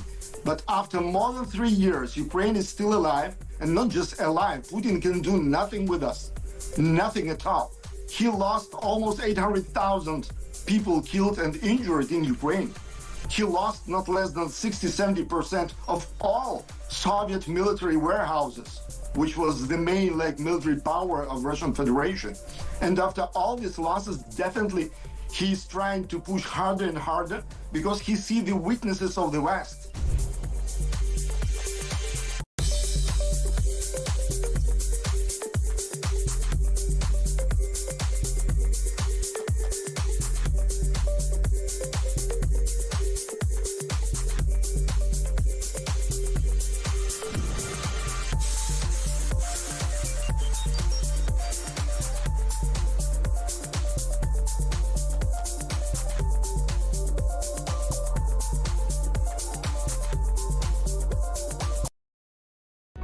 Across the UK, on DAB+, on your smart speaker, on your smart TV, and on your side. This is Talk. This from Lewis, who says people become ill due to poor management, bad culture, and being treated like something you've stepped on. Some businesses don't even operate EHS properly, thus putting staff at incredible risk. I tend to use interviews as a way to ascertain if the company is suitable for me, says Lewis. That's a really fair point as well. This one from Alan in Peterborough. Enjoying the show. Your caller was spot on. My son has a first degree in aerospace engineering and pilot studies. He's a white heterosexual male. He's currently working for the university as a researcher and designer on a short-term contract due to end in June. He's applied for hundreds of jobs and immediately gets rejected after his application goes through. I'm just saying this because I'm not saying this because it's my son, but the system is most definitely rigged against white working class males. Keep up the great work. Alan, thank you for that. How outrageous. I mean, this is criminal territory, isn't it? That you've got a first-class degree in aerospace engineering. You'd think there'd be an auction almost to hire your services, and yet the very opposite seems to be happening. And Lash, on this very point, says, I was interviewed by AI on the telephone last year. It was very convincing, but I rumbled it by answering a question and drop it in a I own a fire engine, which usually causes anyone to pause and make inquiries about why on earth do you own a fire engine? It didn't even blink a digital eye and moved swiftly on to the next question. A bit rude and impersonal, I thought. P.S. I didn't get the job. There you go. It was. I think it might have been the fire engine that did it. Let's talk to Craig in Oxford. How are you doing, Craig? Yeah, afternoon. How's it going? Afternoon. Yeah, good, thank you. Yeah, what are your thoughts? Let's start with the obligatory statement not to upset the bedwetters, but genuinely disabled people and people with ailments deserve benefits. Yep. We personally receive disability benefit for my 7-year-old who's in remission from cancer. Mm-hmm. So no one's saying that you shouldn't have this. The flip side of that coin, or the dark side of this argument, is the terminally lazy. Yeah. You know, back in the late 1800s, if you didn't work, you didn't have money, you didn't have a roof over your head, you didn't eat, you died on the streets. As a culture, we've decided that's not acceptable. You know, we had some pretty nasty wars where people had to toughen up and have some resolve, but life's too cushy now. They don't have to do it. They've got a crutch they can lean on. My aunts are members of the terminally lazy. I've never known them have a job. They know very well how to scam the system and how to get the maximum out of it. And unless we cut the well off, people are going to keep drinking from it. You know? Yeah, I mean, but how do we... I often wonder, Craig, whether governments go, this is just too difficult to work out, you know, who might just be swinging the lead. The genuine cases, the real genuine cases, we can sort those out, you know, quite relatively easy. But there's a whole raft of others that are a little bit more ambiguous, and it's sometimes easier to just wave things through than to go through the entire process of means testing or trying to ascertain what somebody's problem is. Well, you know, organising lunch is too difficult for the government. You know, let's firstly say that, because they are completely useless. Yeah. But it doesn't take rocket science. People that have genuine medical ailments need help. But I'm sorry, people that, you know, feel a bit down on a Monday, or aren't a bit happy, aren't happy with this. They need to toughen up. And I think the human species, when it's put under the cosh and it's under pressure, it's sink or swim. And I think they'll get themselves better. But where they don't have to, where you'll get paid money to sit and watch Bargain Hunt, you'd need to pay me money to watch Bargain Hunt, I have to say. Well, yeah, there is that. Loose women, then maybe that's more your cup of tea. Yeah, obviously, never miss an episode. But if you can get away without doing stuff, you will. And some people have that get up and go, and some people have no. I wonder though if we're in an era that, I was talking earlier, I hadn't really thought about it until I said it out loud, but, back in the sort of 80s and the like, when there was high unemployment, 1 in 10 people were out of work, I think it was, a huge percentage, and now 1 in 10 people are finding themselves claiming at least one type of health or disability benefit. So there was once a thirst for work when there was no jobs. Now there's loads of jobs and no thirst for work. Well, I think there's two sides to it. You've got, back then, there was a bit of shame about it, that you weren't able to provide for your family. That's a good point. And now so there isn't. There was a public pressure. Yeah. And, and then the other side of it is you don't have to and be comfortable. You can be comfortable on benefits. And we know this because they're all going on holiday to Spain or Portugal. They've all got the latest phones. So there's having takeaways every day. There's a wider issue here. Listen, I've got to run, Craig, because we're about to hit the news, but thank you for that. Not only that, we haven't yet done the voice of doom. It's a brand new mystery voice. Here's today's voice. Political decisions were taken. Oh, hello. Let's have a listen to that again. Political decisions were taken. Don't phone us, by the way, because you won't win a prize, but you can message in if you fancy joining in with that. 87222. Here's the voice again. Political decisions were taken. If you think you know who that is, 87222. If we get a right answer inside the next, 7 minutes or so, if that, we will reveal all. If we don't, it'll roll over till tomorrow. It's been one every day for about a week now, it seems. We keep having to come up with another voice. I think we might have stumped everybody on this one. Here it is again. Political decisions were taken.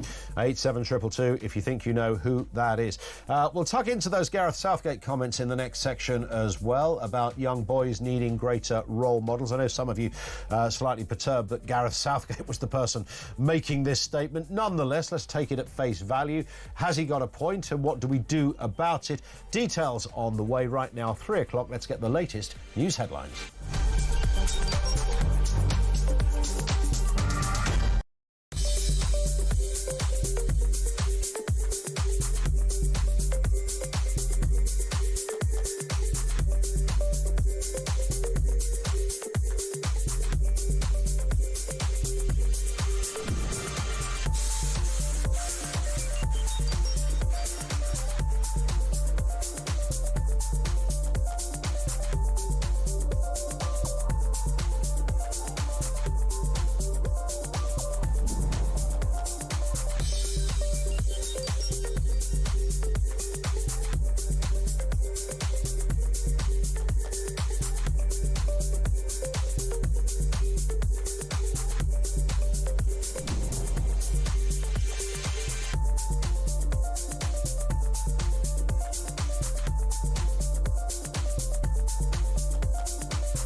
across the UK.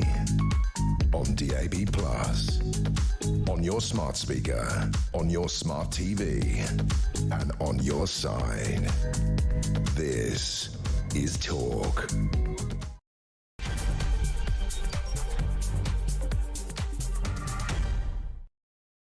Welcome back. Yeah, 3 minutes after 3 o'clock. This is the home of common sense. Lots to wade through in this hour. As you've been hearing, more than 1 million people are likely to see reductions in their income as a result of the government's £5 billion package of welfare cuts. It's had criticism for all manner of reasons. The humanitarian reason, quite obviously. Others suggesting the government are looking in the wrong place when it comes to savings. I think the wider question for me is the amount of people who are off ill, either short-term or long-term. I'm curious as to why the UK is so unwell. What is wrong with us, for goodness sake? We'll take more of your calls and thoughts on that in a few moments. Also this afternoon, 19-year-old Nicholas Prosper, who murdered his mother and 2 siblings before plotting a mass school shooting, has been jailed for 49 years, but avoided a whole life order due to his age. I think it's fairly safe to say probably won't see the light of day. And of course there was a lot of contention over the fact that another example of somebody who did not attend their own sentencing. He refused. We'll get the latest on that. And Gareth Southgate, he is indeed Sir Gareth Southgate these days, the former England manager, has warned that young men are falling victims to callous, manipulative, toxic influences. They're getting too much gaming and porn rather than good male role models. Your thoughts on that, and why are we spiralling down this particular hole is one of the questions. Details on the way. Just before we continue with our next guest and subject, the voice of doom. So we played you, it's a brand new one because we play the voice of doom every day. It's the mystery voice with a political taste to it. Could be a politician, could be someone connected to the world of politics in some way. And you guys have had a very successful run this last 7 days. It's gone almost every day. So we had a new one today. It sounded like this. Political decisions were taken. I think this is going to roll on, this one, I get a sense. These are some of the answers. Ian Duncan Smith, no. Bob Seeley, who was with us earlier, no. Mel Stride, no. Robert Jenrick, it was not. David Cameron, no. Jeremy Corbyn, no. Dennis Fakeley, don't even know him, I'm sure. No. In fact, we haven't got a right answer. Yes, get in there. Lucy, it means, of course, that we roll it over to tomorrow on the programme. It is back for a second day. Will we get a winner then? Can we have one more little burst, Amy? Political decisions were taken. Who's that then? If you think you know, tomorrow it returns. Loads of comment coming in from you on work and making work pay. This one from Matt. On the point of young people at work, out of work, I'm 35. I've worked since I was 13 on my paper round. I've now been an electrician for 17 years, but when I was 14, I was diagnosed with lupus. I had all sorts of problems, but the one I will mention, at 20, my condition damaged 2 of my heart valves that I had to have repaired. Whilst waiting for surgery, I continued to work until just before the surgery, and I couldn't even walk up the stairs at home at the time. After a successful surgery, although the cardiologist advised against it, I was back at work after 5 weeks. My parents raised me that if you want things in life, go out and earn them. There's not a day goes by that I'm not grateful for the way they managed to raise me. He says, lupus now controlled, touch wood, that's how it stays. Nice one, Matt. Thank you for that. I absolutely share every moment of that. My dad, I've said this loads of times, almost as often as Keir Starmer says he was the son of a toolmaker. My dad was a painter and decorator. He used to shin up ladders on cold winter mornings and paint rich people's houses for pretty much next to nothing. He never missed work. And the only time he found himself really not being able to work is when he got so ill that he couldn't work. And I use that almost, I'm not kidding you, almost on a daily basis. Given what I do for a living, when you earn a very nice salary and you work in a very nice warm studio with very nice people, and I'm afraid, you know, what I do does, all right, perhaps it takes a little bit of a mental capability in some respects, there are, you know, things involved in all jobs that you don't always see.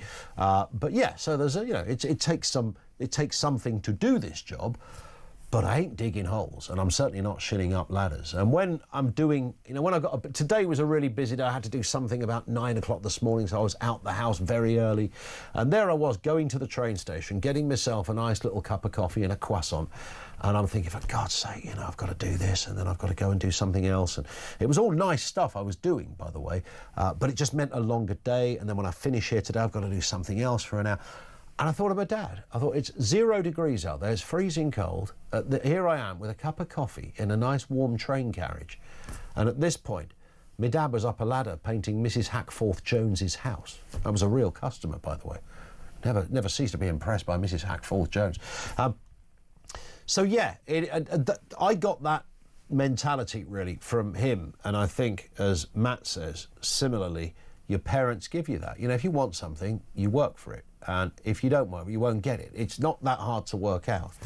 And there is a certain self-respect in going out to work. There's a lovely feeling when you can do something for your family and, you know, get a nice holiday, or, you know, even just something nice for the kids, or just a weekend doing whatever. You know, there's not a bloke that lives over there that comes out of a house and goes, oh, here you are, here's the stuff for your life. No, you have to do that. And the dignity and the sense of achievement in doing it will always pay off. You'll have bad days, you know, stuff sometimes will feel a bit wobbly. Not everything's a one-way street of optimism. Of course, it's called life. But broadly speaking, Matt there is absolutely bang on. 9 minutes after 3 o'clock, as we were saying in the introduction, 19-year-old Nicholas Prosper, who murdered his mother and 2 siblings, also planned a school massacre. At around midday today, he was jailed for 49 years minimum. Unlike other killers who refused to attend court, he was forced to face sentencing after Justice Chima Grub ruled it was not in his choice. It follows cases like Kyle Clifford, Axel Rudakabana, Lucy Letby, who avoided court, sparking calls for tougher rules to stop murderers dodging justice. Let's speak with David Shipley, former prisoner, prison justice campaigner now as well. David, good afternoon to you. It's always a tricky one, because I'm fully aware that if you sort of force somebody into a courtroom, you can, and we actually saw it with the Rudakabana case, where he was in court for a bit and made such a show that it became, I would imagine, distressing and upsetting and disruptive. Ultimately, he was better to not be there. But understandably, lots of people say, well, you know, hang on, he's not faced the full might of justice, which is actually being there at that pivotal moment when the judge gives out the sentence, and the victims' families are there to see that. What is your take on this, as someone who's been through the system? Yeah, I think it is worth saying that most offenders do attend their sentencing, whether in person or via video link, because most people want to know what sentence they've got. I think when this becomes an issue is in these very appalling, very high-profile murder cases where, you know, the criminals know they are facing almost certainly a whole life term or a very, very long term in prison, and sometimes then they seem not to want to attend sentencing. I think I very much understand why people think it's right that we do compel offenders to attend sentencing, but there are sometimes some practical challenges which might make that difficult, particularly if that person is determined to disrupt it, as Rudakabana was. Then that can obviously be more upsetting for the victims. Indeed, and there is the difficulty, isn't there, with a case such as this. I mean, I don't want to be generous to somebody who's done something so horrendous. I mean, this young man, his own life, as you know, he will never experience life at all as an adult in the free world. He's gone to jail for 49 years, and that's a minimum. Some would say, well, justice, based on the system we have, has literally been served there. I think that's a good argument, although I think the case has already been referred for a review of the sentence as unduly lenient, because I think a lot of people were hoping for and expecting a whole life term. I think the issue here is that he has been made to attend his sentencing, and that was obviously not in line with his initial wishes, but the judge made an order and he was there. So nothing else we can do is going to bring back those 3 dead people. I suppose when judges make that decision, he could have still refused, of course, because and that ultimately would have been, other than dragging him into a court, he would have just stayed where he was.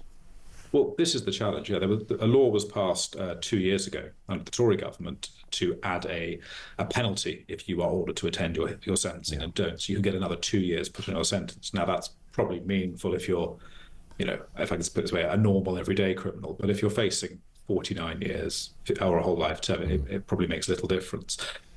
Ultimately, if someone has to be physically taken to the court, and that is going to involve prison officers incurring some physical risk, and yeah, if the person then gets to court and is determined to be disruptive, we can't just keep them in the court. So I think there are some real practical issues here we have to face, but I agree in principle that we should try to make sure that all offenders, particularly of serious crimes, do attend their sentencing. Indeed. Not all crimes are the same, of course. You've been through the system, as I say, so you know what it's like to stand in a courtroom and be sentenced. And I certainly, as a journalist, when covering court cases, watched some pretty grim cases where people were sent down, as it were. There is something very powerful about that moment. And I don't know whether, I don't want to make comparisons with all cases here, but, your own experience of being there when a judge is looking you in the eyes and telling you that you're going away for a period of time. I mean, there must be something at that moment that is, perhaps as distinct from the rest of all the court proceedings, which can be lengthy, as you know, and convoluted and complex. That specific moment, was there, when you were standing there in the dock, did you sense that this was, a very sort of almost the epitome of justice, as it were, to be sentenced in the environment of a courtroom by somebody wearing a wig and you standing there as the accused and the guilty party? How did that feel? Yeah, I think it does feel very weighty, that moment. I think it's one of those moments of my life which I will remember with absolute clarity until the day I die. And it does feel hugely significant. It's the point at which you go from being a convicted criminal to being a prisoner. I think the other moment in court cases which feels incredibly heavy is that moment where the jury, announce their verdict and that person goes from accused to guilty or not guilty.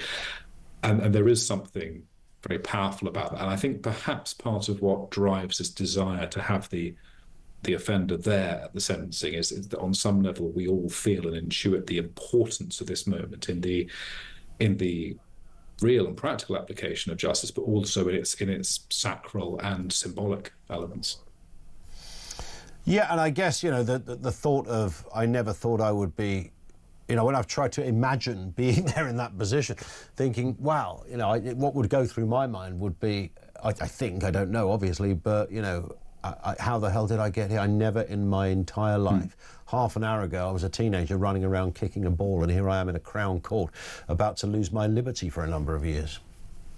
Yeah, and I think certainly in my experience, I spent a lot of time in prison thinking about that as well, and reflecting on, the choices, particularly the bad choices I'd made that had led me there. And it absolutely is a moment that hits quite hard. I think as soon as you hear the number, you start thinking about how long that actually means behind the door before you might taste freedom again. So it's a very, very significant and heavy thing to live through. Just remind us how long you served, David?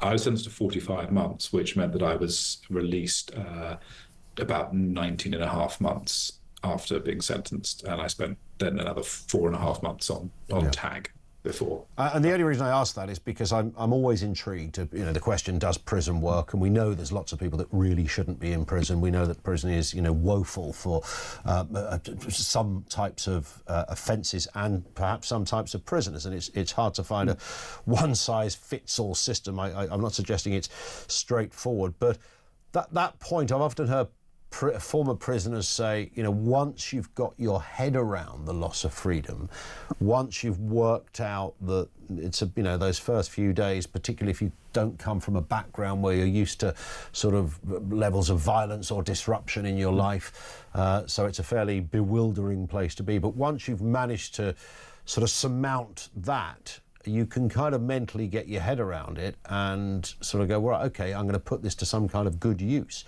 Did you have that experience? I did. I think people go two ways, if I can be put it broadly, in prison. People either cope with the monotony and the boredom and the loss of liberty by kind of turning inwards and often embracing drugs and that sort of thing, or you find ways to be positive. And lots of men I was in jail with worked out, studied, all those sorts of things. And I went down that route. So I guess I became a writer in prison. I started writing. I wrote a journal every day. I went to the gym. I dropped from about 120 kilos when I arrived in prison to about 82, 83 kilos by the time I left Wandsworth. And I did a creative writing MA, and I was just determined that I would use that time well, because I knew that time had to be spent in prison. Yeah. I wanted to at least make sure that when I was released, I'd done something positive with it. Well, listen, I'm glad you're on the outside now, David. That's well behind you. But listen, thank you for speaking with us, David Shipley, former prisoner and now a prison justice campaigner. Can you ever make somebody attend that moment? It is curious. I remember going to one particular case at Maidstone Crown Court.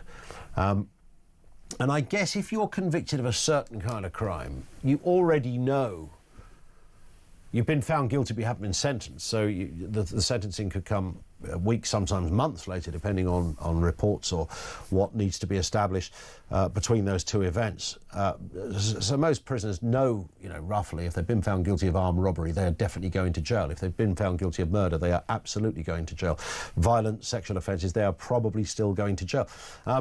So I suppose once you've got your head around that, I thought it was fascinating, journalistically, sitting there in the kind of press gallery of a court, watching another human being be told that their liberty is going to be removed for 20 years or so. I think it was the longest I saw somebody in prison, but 20. And I remember that to me was kind of horrific. It was correct and it was right, but it was horrific. But I thought about that after. It's meant to be, right? That's meant to be the reaction. You're meant to find it horrific, even if you find it correct. That it's supposed to be, wow, you've lost your liberty for 2 decades. And this horrendous character, Nicholas Prosper, who not only murdered his mother and 2 siblings, and we can talk forever of the reasonings behind it, and people will cite mental health, and there's been all sorts already said about this, and I'm sure it will continue. He then planned, according to his own workings out, to do a school massacre as well. He was going to go through the classrooms and shoot the teachers and the children and then go to the next class. It's just absolutely horrific stuff. I mean, there's a bit of you that just go, well, this is clearly somebody who is absolutely, and I don't use this as a cheeky pejorative, just completely mental. I mean, clearly, but to do that and to plan it and think you're not going to get caught. I think the idea was that if he did the school shooting, he would kill himself. But he didn't. And now he gets half a century in jail. That's it, life over, right? 0344 499 1000. Comments on that. Back to our main theme as well. We'll talk Gareth Southgate's comments in a few moments as well. And back to you on the phones. 20 past 3, this is Talk.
But I mean, was the Tory party not responsible as well for sort of allowing more and more people to become dependent on benefits? And we went into the last general election with a very clear plan to make 12 billion a year further in savings. And the only way that you do that, Mike, and in a fair way, both to taxpayers and to vulnerable people, is by really doing that deep thinking. And in the case of the PIP reform that we were going to be embarking on, that we've heard this government talk about, we had a long consultation to look at the details of that and what the options are.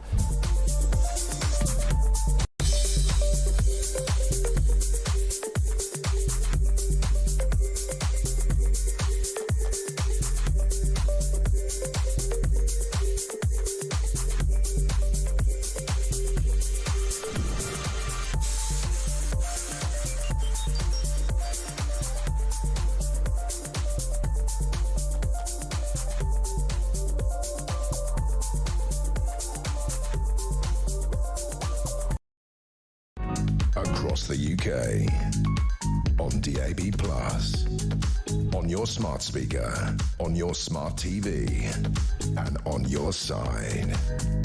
This is Talk. This from Elizabeth, who says if prisoners refuse to go to court to hear their sentence, they should be handcuffed and then the sentence piped loudly enough into the cell so they can't put their fingers into their ears or put a pillow over them to avoid hearing everything that goes on, including the impact statement from the victims. Says Elizabeth, that seems perfectly reasonable to me. I mean, some prisoners perhaps, well, I don't know if they would listen to it in a prison cell, assuming they were already on remand. But yeah, I mean, I genuinely feel you should hear that moment, and I'm sure there's ways you could make somebody do it. Let's go to your calls. On the benefit system, Nigel is in Portsmouth. Why are we all so ill, Nigel? What the heck is going on? Hello, Ian. Actually, I think first this starts at school. My wife taught for 20 years, and I'm born in 1970, Ian, so we're roughly the same age. And basically, you want to go to the toilet, you go alone. You don't go with 6 of your friends. Yeah.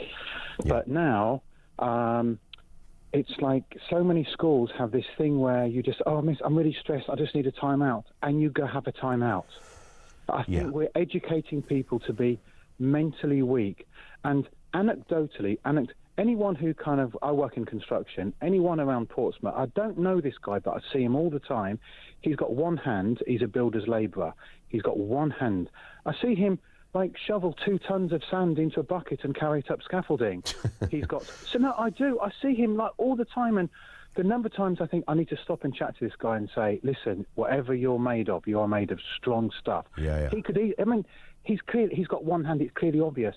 He works like a Trojan. He could literally claim that he's, because he could claim obviously he's got a physical disability, but that's continued to become a mental disability. He could easily do that and probably get top tier benefits for it. Absolutely. But also he can work, and he goes to work, and he just always looks like, I would love to stop it. And also, so that's anecdotally. Anecdotally, I know plenty of children, and I call them children, but they're in their 20s. They're the age of my children, who kind of are 23 to 29, my 3 children, that don't work, will never work. And it's always the same.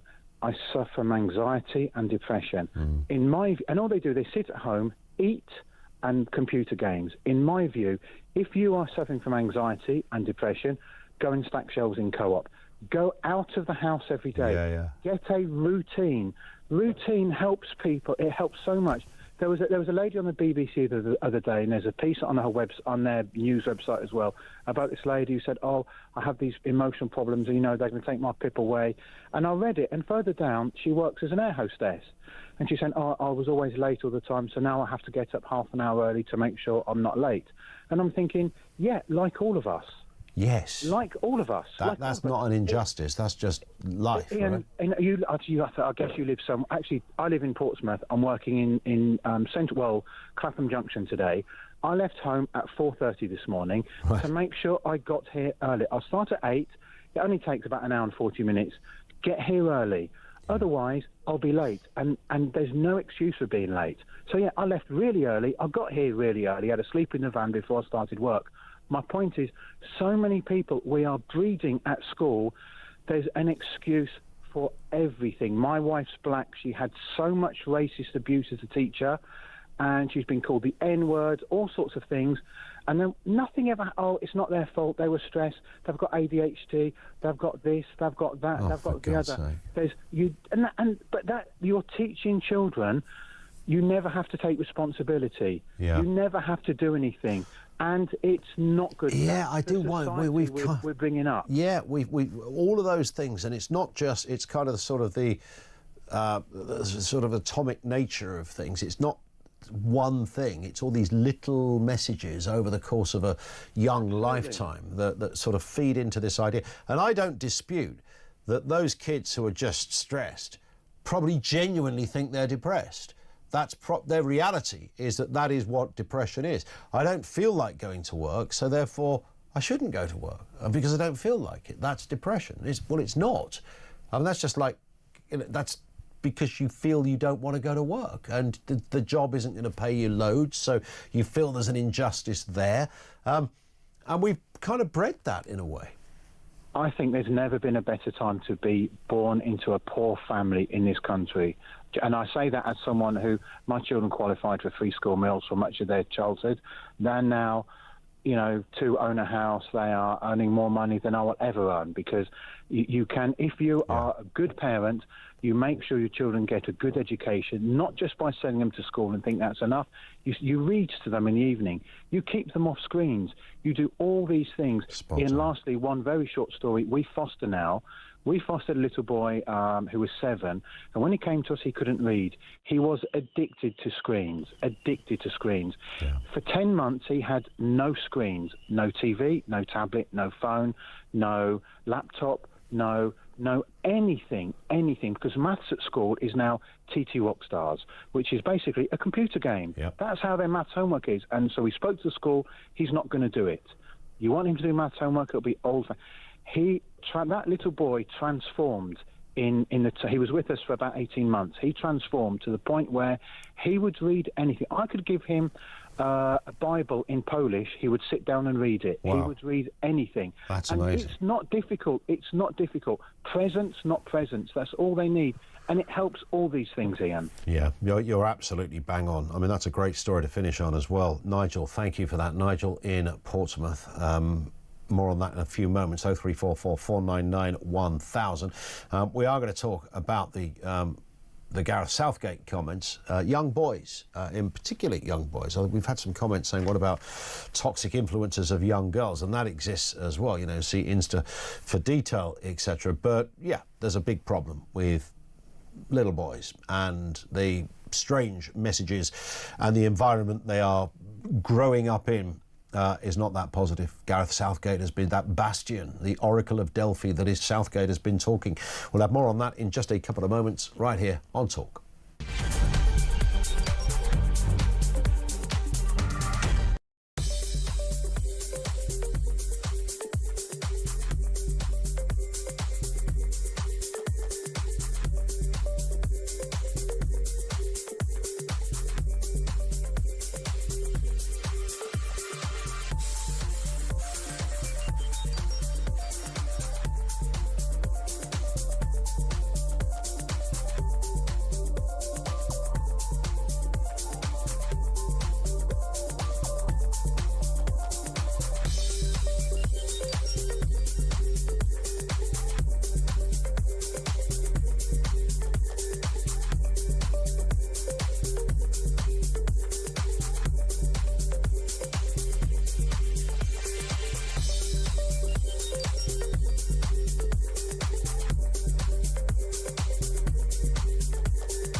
Across the UK, on DAB+, on your smart speaker, on your smart TV, and on your side.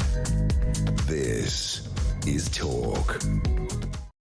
This from Duncan in Milton Keynes. The UK is not ill. We've just created a culture of give me, give me, give me. Plus, we have a high proportion of people who have no pride and are perfectly content at being supported by the state at a just enough level with zero ambition.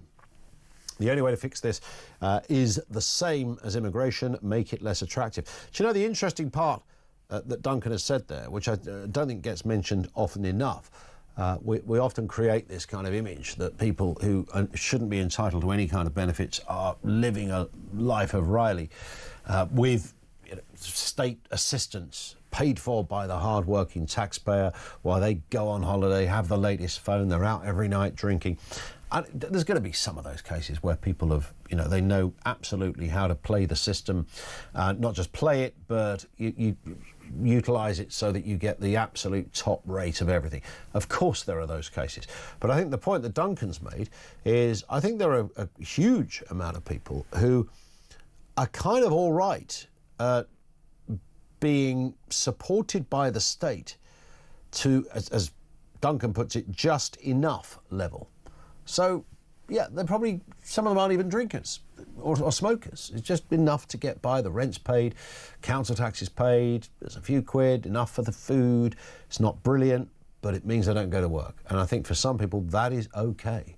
And if they manage to get a little bit of a side hustle going with something, I don't know, delivering a bit of food for a local takeaway, whatever, then fine. But they're kind of all right with that. That is, I've genuinely spoken to people who go, yeah, it's kind of okay for me because I don't want loads. I just want enough to not have to go to work because I don't have any particular ambition. I don't have any particular trade and I don't want to be on minimum wage, which will get me very little anyway. And there is no reward in what I'm doing. There are people that have that view, and I wonder whether that's maybe the vast majority.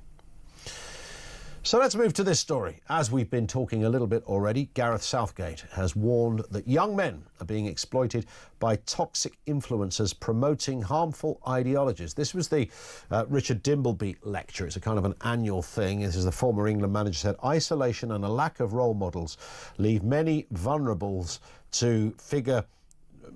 figures to figure out what equates to success, money, dominance and emotional suppression, prioritising personal gain over well-being. So it's that material world is out there again. Let's have a listen to Mr. Southgate giving that lecture this morning.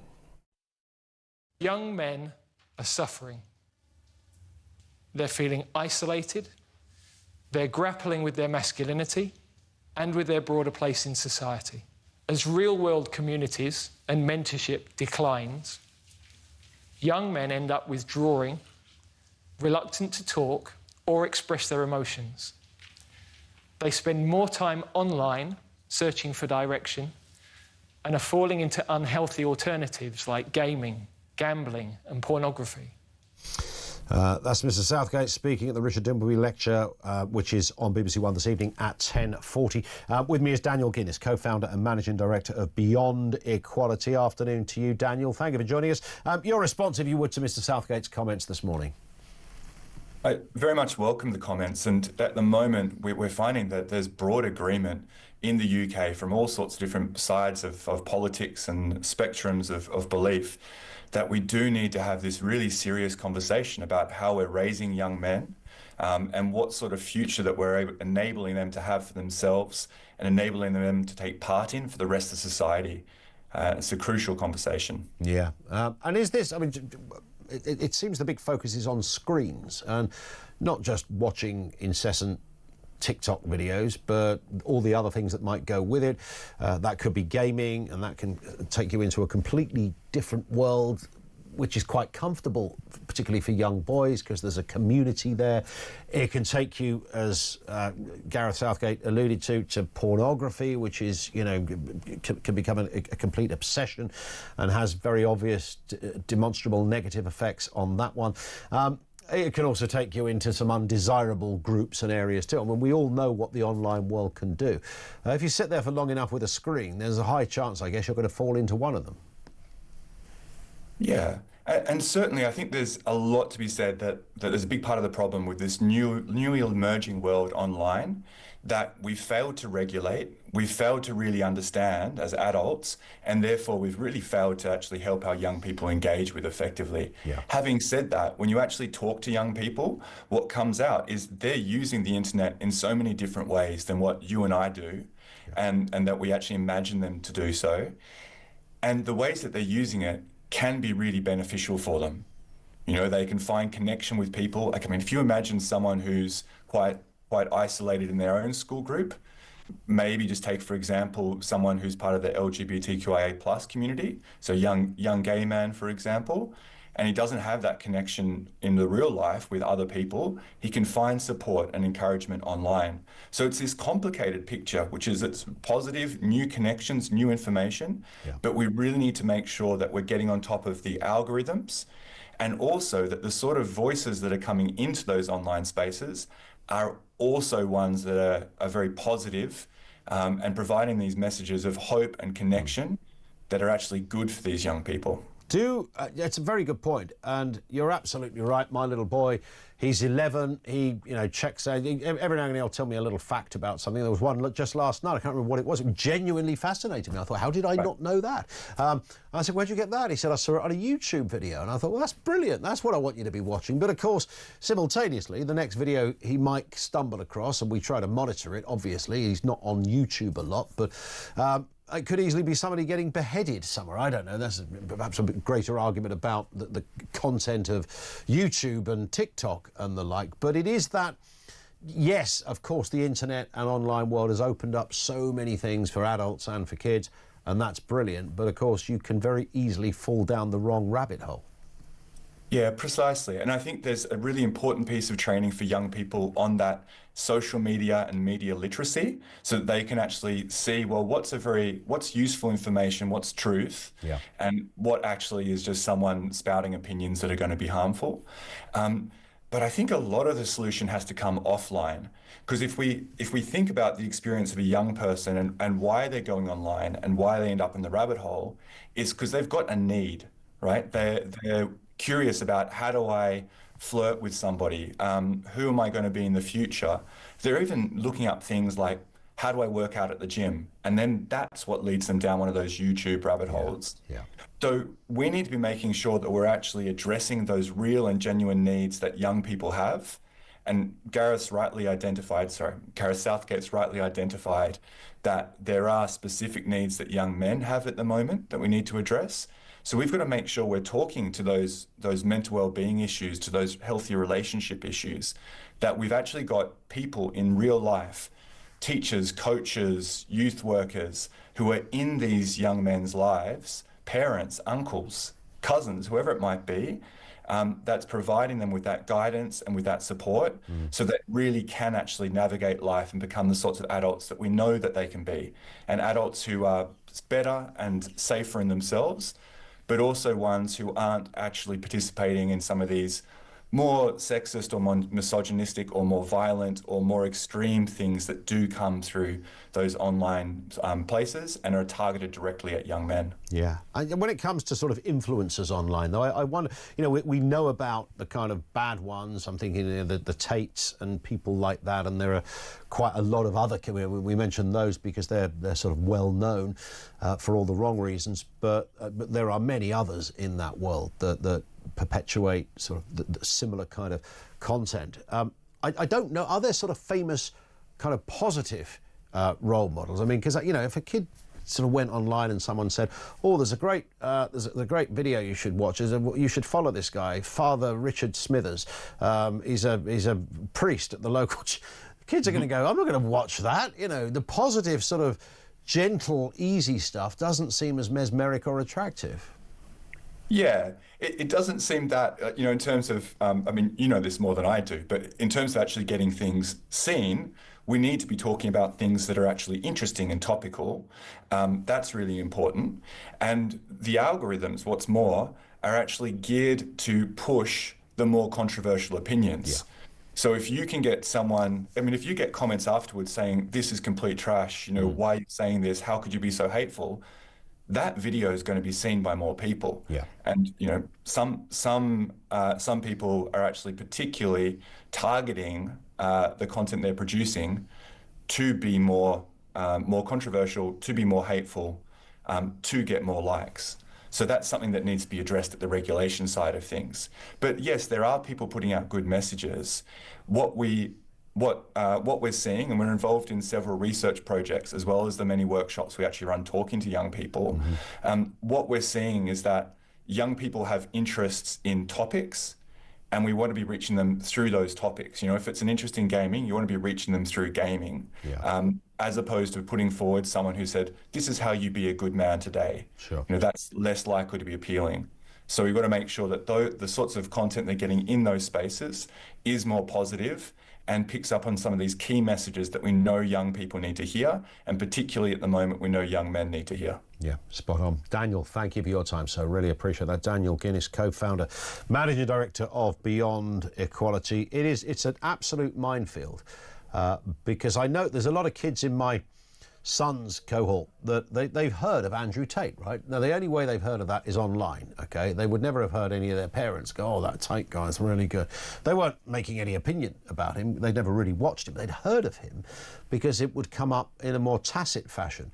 So you might be watching a YouTube video where someone's joking about Tate or something, but it could come up. Keeping a kid away from YouTube entirely is tricky, bearing in mind, half the TV programs that I'm talking about official stuff, not, some dodgy bedroom podcasts, and some just loudmouth characters. The proper stuff is on YouTube. Football matches are now shown on YouTube, tennis matches on YouTube, etc. So it's a bit of a minefield out there. Ultimately, parental control. But it's a little like when you tell you don't want your kids to have loads of Haribo. And you go, right, they're not going to have Haribo. Then they go to a kid's party, and what's the first thing they're given at the kid's party? A bag of Haribo. How do you keep it? They're in the school playground. They swap snacks at a certain age. They do that all the time. Why? They don't swap. The word swap, by the way, that is so old. They trade. They trade their snacks they upgrade or downgrade depending on what they're trading. Blah. They live in a different world. It's a whole different world. You can't completely keep a screen away from a kid. Apart from anything else, their homework is done in quite a lot of areas on a screen as well. And I don't want him to not be able to watch some things. Like we sit there, me and him, and we'll watch a whole half hour of, great goals scored in a variety of compilation, one of those. I mean, it could be something recent, it could be something old, and that's great that you can see all of that stuff. And there's loads of other things you can watch. I mean, it probably outweighs by a country mile the bad stuff. And by the way, this is not just about YouTube, it's about all sorts of other areas. You get into the gaming world as well, and then you find that, because they can chat as well, they can message while they're gaming, so you've got to watch that or turn it off altogether. Then you don't know who they're chatting to. Oh, it's my age, somebody my age. You don't know it's somebody your age. They say they're your age. You don't know that for a fact. They seem pretty cool. That sort of raises a flag. They seem pretty cool. Yeah, that's what those people do. So it is an incredibly difficult area to police, but having strong male role models, I do think, is a basic core. And you need strong female role models, obviously, your mum, etc., would be the obvious. But I don't think there's quite parity in the same way as it is with your dad. I think there's a lack of that with young boys. So that's one thing Southgate was right about. Some breaking news on Ukraine. Donald Trump has just posted this on Truth Social, which is his social media. He says, just completed a very good telephone call with President Zelensky of Ukraine. It lasted approximately 1 hour. Much of the discussion was based on the call made yesterday with President Putin in order to align both Russia and Ukraine in terms of their requests and needs. We are very much on track, he says. There it is. Well, that sounds rather positive. Let's see what on track looks like to the Ukrainians compared to on track and what that looks like to the Russians, because I fear and sense they are two different things. Back with more calls from you in a few moments' time. Right now, however, it's time to find out how you could be in with a good old chance of winning those elusive Oasis tickets at Wembley this summer. How'd you fancy winning tickets to the hottest gig of the century? Here at Talk, we're giving you the chance to bag yourself a pair of tickets to Oasis at Wembley this summer. Plus, we're giving away a whopping 10 grand and putting you up for the weekend in a London hotel. All you need to do is text the word prize to 83338 and you're in the draw. Alternatively, you can enter by post. Once again, all you need to do is text the word prize to 83338 or you can enter by post. Good luck. 18 plus UK excluding Northern Ireland. Enter by text for £2 plus one standard network charge by 11 PM on the 7th of April 2025. Or post your name and number to Oasis Competition, PO Box 3190. Colchester CO2 8GP to arrive by 5 PM on the 10th of April 2025. Full terms and conditions at talksport.com. This is a News Broadcasting Network promotion.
We have a strong renewable sector in this country, and by the way, don't. We do, and China has a strong. Hang on, Stanley. Most of this winter, right, which we are just emerging from, we have not been able to use renewables. We have not been able to use wind power or solar power because it hasn't been effective. And most of the heating and the generation of electricity that's been going on since before September in this country of last year has been thanks to gas.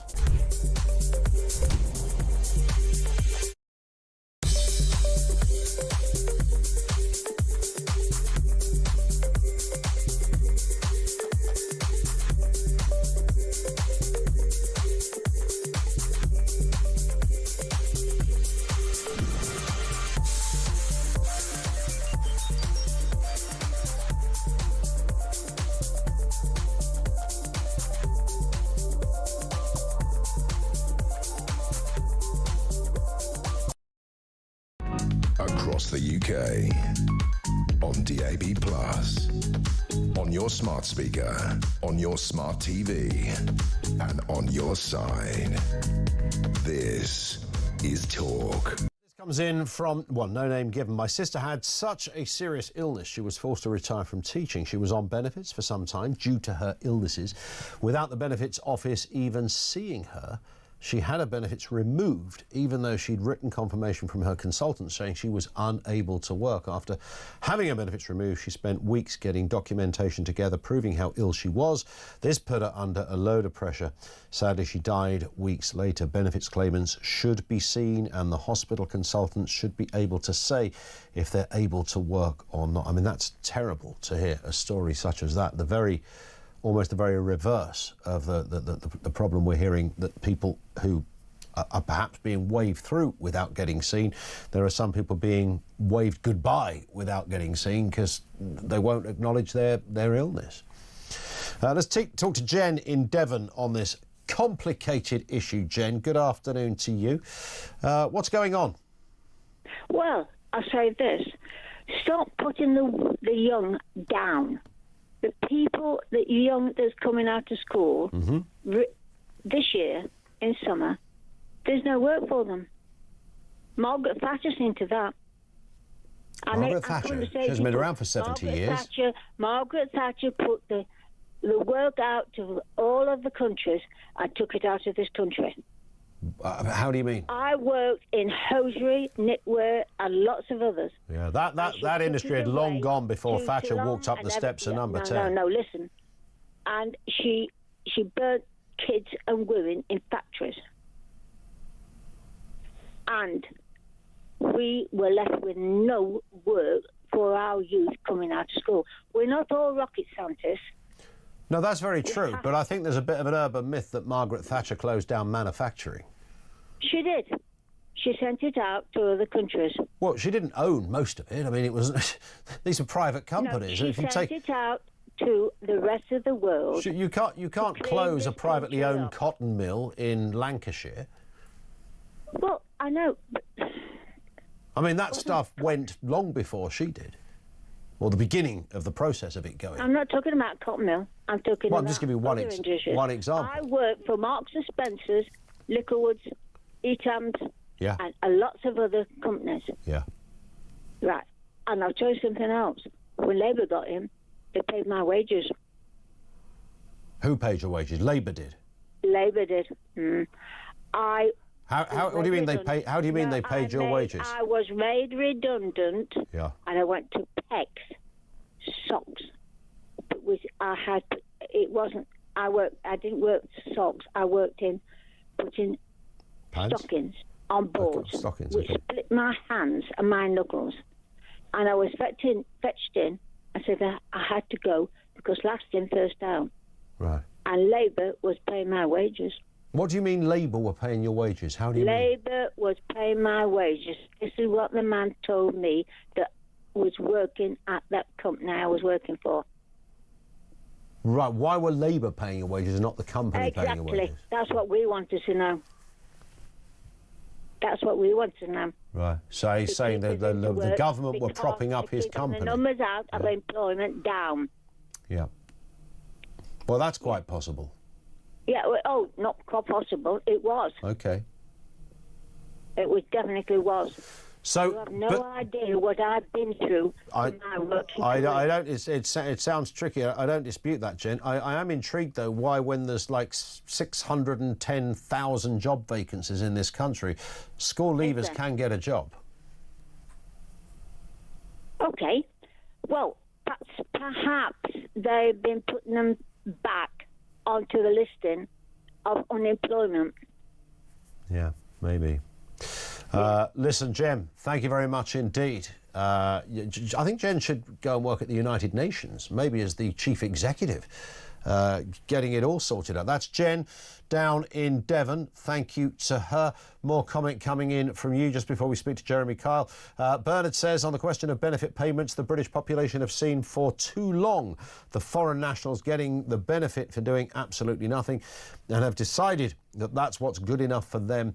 It's good enough for them, it's good enough for the Brit, etc. I mean, the foreign national one is interesting because most foreign nationals, as we established yesterday, are going to work, but they're in jobs where I think there's 1 million foreign nationals taking some kind of benefit where your benefit, essentially your wage is topped up because the company themselves aren't paying you enough money. Maybe they should go and work in the stocking factory that Jen worked in. Jeremy Kyle is here. We're being mugged off, Ian. Mugged off. We are being mugged off, mate. Mugged off, mate. Well, who's mugging us off this time? Everybody's, but how is it that you set up a system which says, you know what, I want all you decent people to help people who can't help themselves. I would be the first to sign up for that and pay my taxes. We're screwed financially anyway, and we're being slaughtered 100%. By not just illegal migrants, lazy, do-gooding, scrounging. But honestly, it's dreadful. Something has got to give. What was it yesterday? Driving licences. Today, UK public spending bill for migrants revealed 3.5 billion. How does anybody explain or justify to average people in this country, and I keep saying about the stamp, who work hard and do their stuff? Oh, by the way, thank you, Todd. You really touched me with your story about your dad. You work 40 years and you get zilch. It's not right, man. No, it's not right. And also, when you've got Rachel Reeves going, I'm going to say 5 billion on Rachel welfare. Thieves.